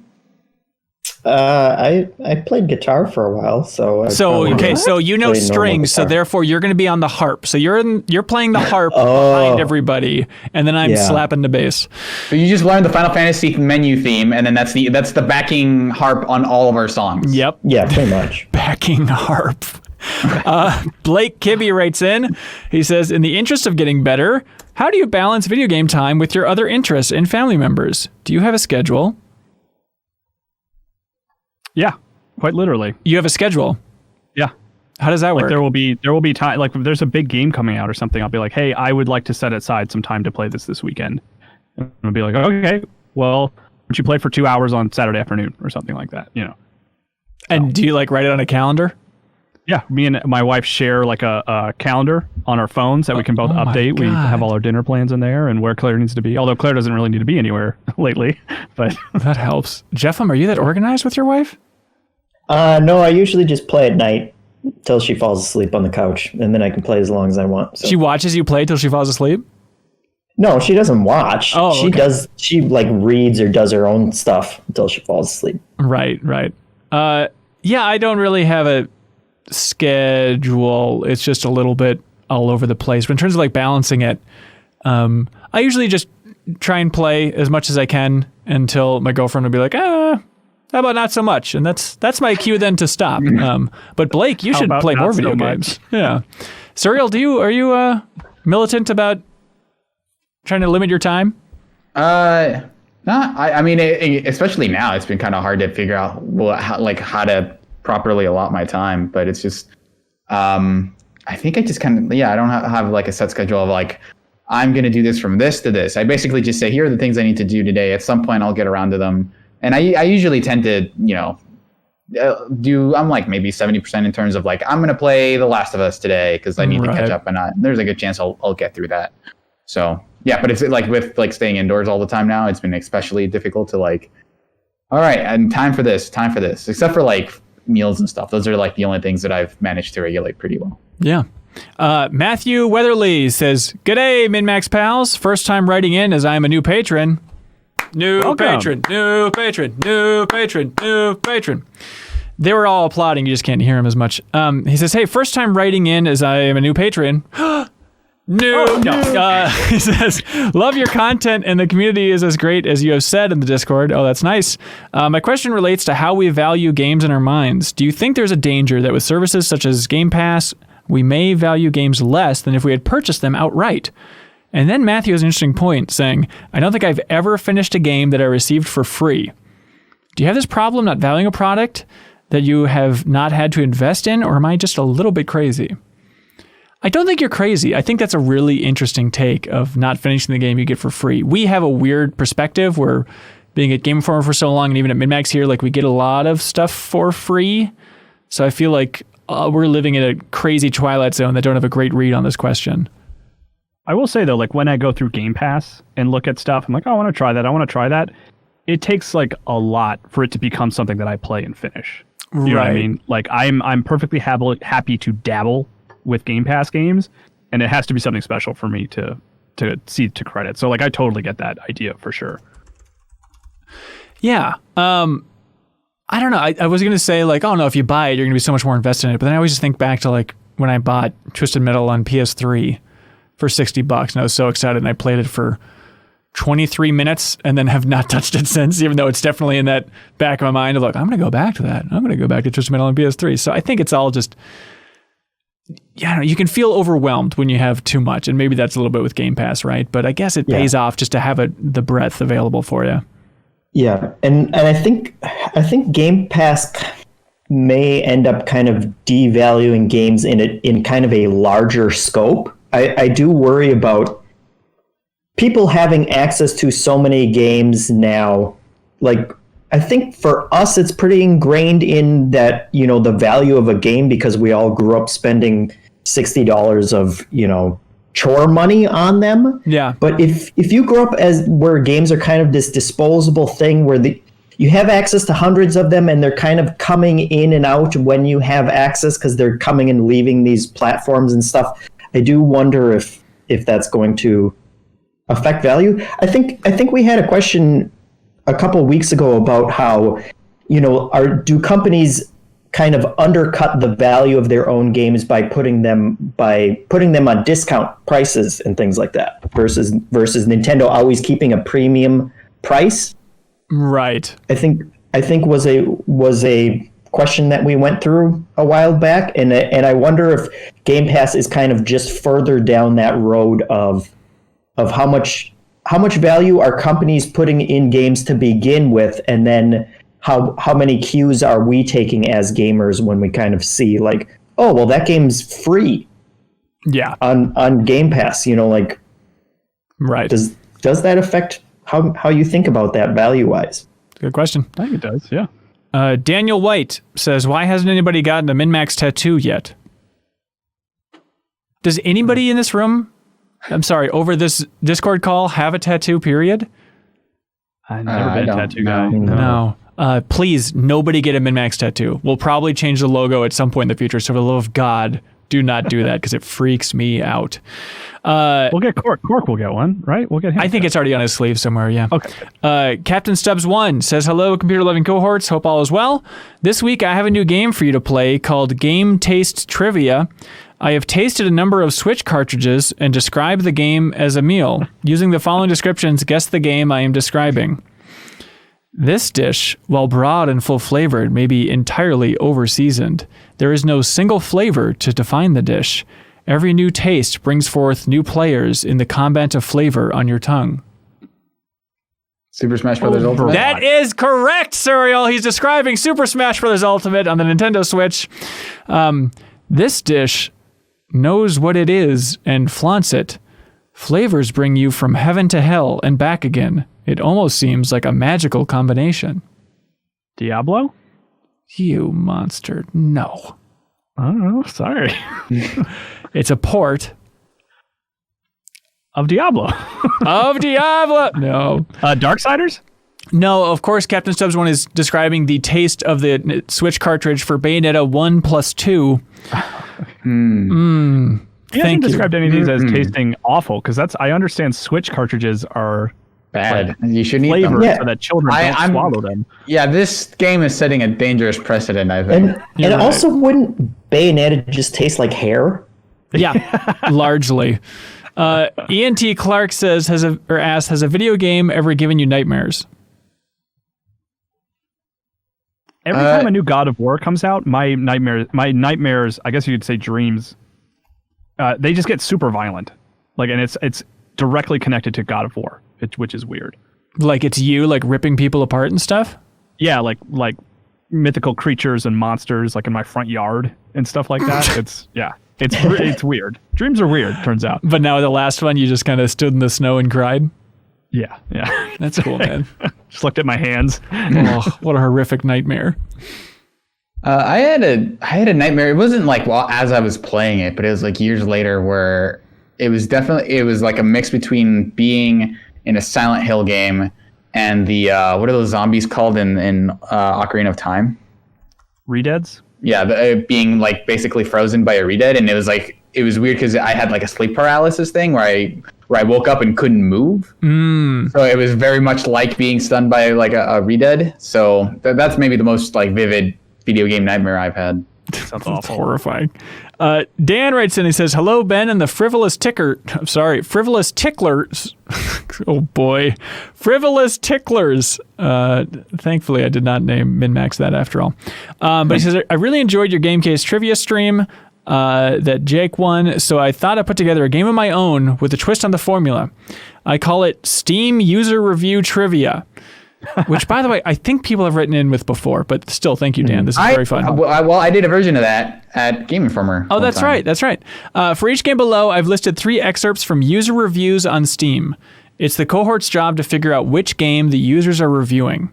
Reviews have not been edited for grammar, spelling, punctuation, or clarity. And as a bonus hint, all games listed released on Steam in 2020. Okay. So 2020 games. These are user reviews. Do you want us to say our names or anything, or just all? Just go ahead. Yeah, I guess let's keep it that way. Yeah. All right. Okay. Game number 1.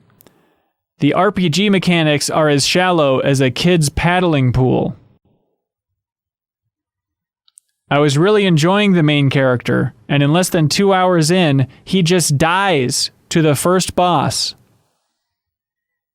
Released in 2020. Picking apples and mining diamonds while blank is kidnapped, and there is not an ounce of remorse in my body. Kyle and Serial, I'm counting on you for this one. Although we all played it. You all did play it, huh? Yeah. We played it. And it's on Steam? It's on Steam. It's an RPG where you're picking apples and I guess mining diamonds. The main character dies less than 2 hours in. He takes a special beam to the chest. I don't know. I'm drawing What? a blank. The main protagonist takes a special beam cannon This is a special to his beam cannon chest. thing. Oh, Dragon Ball Z Kakarot. Thank you, holy mother of God. I played maybe 3 hours of that game. So. Okay, that's fine. Kyle, I am stunned and appalled. Should I leave? I It'd don't be know. nice. It'd be Should nice. I go? And you guys can put water in your mouths, and I'll come back. Please. Okay, here we go. Game number 2. Good game, but it's spelled G-U-D. Heads up, so you can figure out this fan base. So it's good. Good game so far, but why is there an effing battle pass? Okay. Good game with That's every game released in 2020. Yep. good game with good Christian values. Ha ha, The battle pass. chainsaw go burr. Doom this Eternal? Kyle? Yeah. Yeah. Way to go, Surreal. You can just say the name of the game, I guess. Buzz again. I was trying to play by the rules, but sure, whatever. I don't care. Okay, here we go. Game number 3. Oh. On Steam in 2020, remember. Very specific. This is a case where all the writers had to do was make mashed potatoes and somehow burn the whole franchise down. Okay, that's good. My critical game-breaking bug doesn't allow the player to shoot Ava in the face with a shotgun. My review is locked into a 6-month exclusivity deal. So a game where people were upset about an exclusivity deal released on Right. Steam in 2020 where the writers burned the whole franchise down. So it's a franchise. You can't shoot Ava. Uh-huh. It's not like Resident Evil 3, is it? There's no... No. No, there was no exclusivity Yeah. stuff. There's certainly a lot of shooting in this game. I don't know. This is surprisingly hard. I am shocked that this is not easier. This is Borderlands 3, ladies and gentlemen. Oh, Borderlands yeah. 3. I feel like that was almost too Okay. hard. I don't know who Ava is. No one does. Okay, game number 4. I cried 5 times. 10 out of 10. Suck game. Design of the platform need to be jump precisely every time. What is the point? Try many time for the same stupid platform just because a tiny little bit height or distance you can't reach. Copy pasted Hollow Knight with technical issues. Okay. Have we played this? Do we? Yes. Yeah, I've played this. I believe you did, Thuriel. Is it Kunai? No. No. No? Bigger name than that. A game like that maybe, but one that's more emotional where you'd cry 5 times. Oh, Ori and the There Will we of the go. Wisp. There we go. All right, now we're flying. Okay. Good game. Okay. That's a free game that I played and beat. There we go. Hey. There we go. If you have a problem with spiders, don't even think about playing this. After completing the game, I can confirm that it was indeed worth the wait. But wait is spelled Weight. Is that a pun or is Surreal. Half-Life Alyx? There we go. Way to go. The last one was I paid $1,000 for a video game and I would do it again. I mean, it is a good Okay. game. Game number 6. This is an early access on Steam. Shameless ripoff. There are small mechanical differences, but ultimately the core experience is unashamedly taken straight from blank. Surreal. Temtem? Yes! Wow! Oh, good Way to job. go, Surreal. Now we're there. Okay. Last one. Good luck. It's not Fortnite. 10 out of 10. Game is full of Hanzo mains. I just Crucible. assumed every Canadian prison was like this. Warzone. Crucible. No. It's a deep cut. Valorant. That's not on Steam. No, I think I was the only one that played it. Darwin Project. Game that is Famously, it has doing Hanzo well. in it. Yep. And Well, also everybody was in shoots Fortnite, bow and I arrow. heard. Yeah, exactly. Wait, is that like a part of a trend of like people who like haven't been who didn't grow up on other shooters calling anyone who's a sniper a Hanzo main? I think Is that what so. we're getting at there? Okay. Yeah. They probably don't even know what that means. I think it's just the bow and arrow thing specifically. Yeah. My But kid calls them zoom-in guns. Isn't that weird? Get the zoom-in gun. She The always bow? says, yeah, for snipers. Oh, makes sense. Okay, what do you guys like for question of the week? I liked consoles of the future. I thought that was a weird question. That Yeah, I always like those slightly existential questions. Yeah. like, will those consoles exist in 30 years, or rather, will the main three be making consoles in 30 years? Do you like that more than Inspector Cheeks? I was going to say. I think Inspector it just barely edges it out in my mind, but I think so. Okay, Jeff, where are you standing on this? I was going to say Inspector Cheeks. I'm leaning Inspector Cheeks too. All right, it's a weird one. I like encouraging those kind of weird write-ins for sure. I mean, let's not get too freaky, but Serial, can you live if we give it to Inspector Cheeks? I'll live. Yeah, I'll live. Great, thank you for like to conceding. Congratulations to Crab Palace. You get this awesome Donut County vinyl soundtrack. Look at this sucker. That's cool. Isn't that amazing? From I Am 8-Bit. Obviously, it's in the store if anybody else wants to buy it with the promo code MinnMax for 10% off. But now, I believe it's time for something called Get a Load of This. I can start off. Yeah. So get a load of this. David Lynch, friend of the show and birthday buddy of mine, Wow. is uploading daily weather reports to YouTube. And they're not relevant to me because he lives in LA, and it feels like either it's a bit, or he looks out the window and says, "Well, it's pretty sunny outside," and it's like here it's the degrees, highs and lows. But I've been watching them for like the past few days, and they've been kind of like I wouldn't say they're like a hallmark of my day, but it's like I've kept up with them for weird reasons, and it's this nice kind of like, okay, stop what you're doing and watch the new weather report from David Lynch, which is very weird.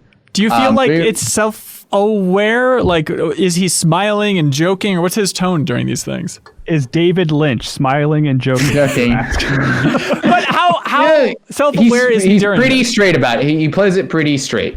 What do you think he's getting out of it? He must know it's silly and a funny thing to do. I wonder if someone just told him like, hey, like if you have a YouTube channel, you should upload regular content. And he's like, the most regular content possible is the daily weather report.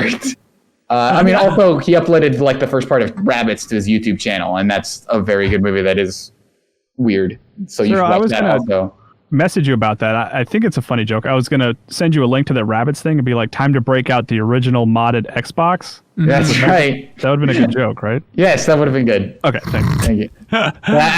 I assume he's going to upload the rest of it at some point, but it's just weird to see him upload it in parts, which I guess works because it's like a series of bits, but like it's very weird what David Lynch of all people is doing with his YouTube channel, but you should check it out. Well, hey, there we go. Jeffem? Nice. Yeah. Get a load of this. Itch.io, people may have already seen this. I'm assuming that it's all over social media, but I haven't been on social media, so I don't know. But Itch.io has put together a bundle of indie games to support racial justice and equality. And so I don't know how many they started with, but they kind of put this out that they were going to do this. All the money was going to go to the NAACP Legal Defense and Education Fund and the Community Bail Fund, split 50-50. And so a bunch of indie developers on Itch.io have donated their games to it. So it's a minimum $5 buy-in, but the bundle has just completely exploded, and they have now over 1,000 games included in this if you buy into it, and it has raised at this point $4.9 million. That's amazing. And there's 4 days left, and it is just there are so many games included that it is like kind of breaking Itch.io's delivery way. They said that they won't immediately add all the games to your account because it would just completely flood people's libraries. So now when you buy in, they'll send you to basically a temporary page where you can pick which games that you want to add to your library. But they said that they're fixing that, and they'll have a way to add everything to your library. But it is just a ridiculous amount of games that you can get while supporting a good cause. So you should check that out. Opening it up, it's like Overland, Night in the Woods, Celeste, A Short Hike, and that's a fraction, I'd argue. Of the yeah, like there's a ton of like good stuff. Like for $5, guys, this is a really good deal. Yeah, and just a lot of like I have also been scrolling through it, and I have seen a number of projects I've never heard of but have sounded really interesting, because that's kind of Itch.io's whole thing is they let people get really experimental with what they're doing. And it seems like basically everyone on that platform is jumping in to try and help this cause. So, including the game called 3 Lesbians in a Barrow. So that's my favorite. That's gaming. That's gaming, baby. That's super cool. Kyle? Bonus get a load of this that we can include is PC Gamer, the website, put together a good like list of like 15 games, I think, of just like, hey, here's some good highlights. And they also they don't, because I went to go click that list and I was like, okay, it's going to be A Short Hike and Oxenfree and Celeste, like the games I've heard of. Yeah. But their list it's a lot of stuff that's like stuff I haven't heard of. So I'm gonna dig into that. Oh, cool. Soon, hopefully. But my traditional get a load of this is from, actually it was last month. I had this one sitting in my queue. It's pretty simple, straightforward. Mike Mignola, the artist who created Hellboy, he drew a bunch of Pokemon. In his very unique and distinct art style. So we'll have a couple of those tweets listed that are just like, there's Bulbasaur in Mike Mignola's style, which is like really cool to see. I thought that was awesome. Oh, that is cool. This is an odd one, but get a load of this, everybody. Like, what, last winter? 2 winters ago, whatever it was, I talked about it, I believe, on the podcast because I was obsessed with that for a while. But Ron Chernow had a biography of Grant that I read and really enjoyed. I guess they made a History Channel show based on it. I haven't watched that yet, but I've been meaning to. But my mom asked if she could borrow it, and so I gave it to her. And because I'm a geek, I take notes on all the books that I read in the back. And so like as I was giving it to my mom, I'm like, I'm gonna look and see what my notes were, and just like cruise through my notes of like things that I found interesting in that book. And there was one thing that I forgot about that's so weird, which is the day before Lincoln was assassinated. This is from his Secretary of War, Gideon Welles. He wrote this down. But the day before Lincoln was assassinated, they had a cabinet meeting, and in the meeting, Lincoln was talking about a dream that he had the night before. So I guess this was the day that he was assassinated. I'm sorry. So it's a dream that Lincoln had the night before the day he was assassinated, where he talks about how he was moving with great rapidity in what he described as a singular, indescribable vessel.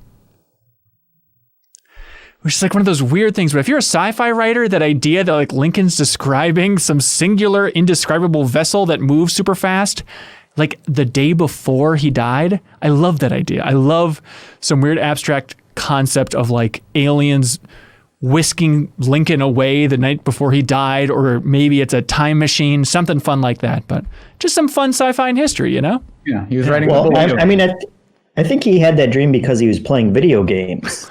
Oh, it's more of a nightmare. Yeah, he was playing the new God of War. Yeah. Then he punched Medusa.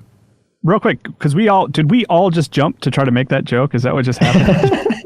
I think so. Jeffem, did you get one from the community? Jeffem, you got to get a load of this from the community in the Get a Load of This channel, which is a non-stop flow of fun stuff in the Discord.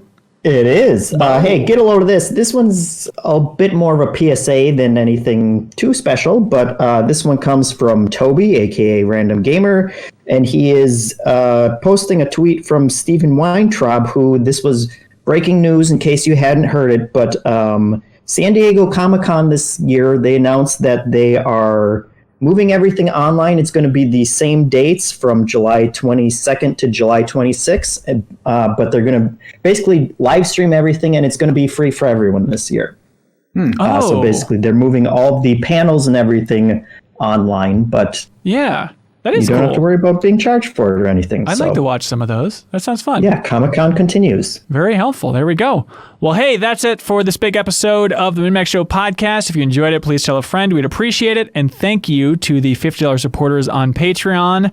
People like I Am 8-Bit, BeatenDownBrian, Krista, Nick DeFeo, Rebekah Lang, Zachary Pligge, The Smack, Mark Seliga, Jawarhello, Andrew Vala, Bob Buel, Jesse Vitelli, Mirko Arico-Torreno, TimeBombTom, Yarrow, Josh Elliot, Captain Stubbs 1, Tyler Carver, Michael Jaques, Christian King, Adam Walker, JT Fels, IanTClark, Ludwig Roque, Steve Bamdad, Andrew Sanford, Matthew Paxton, David Lacolucci, and Midnight Satire. Thanks so much, everybody. We'll see you next week. Be good, have fun, let's go!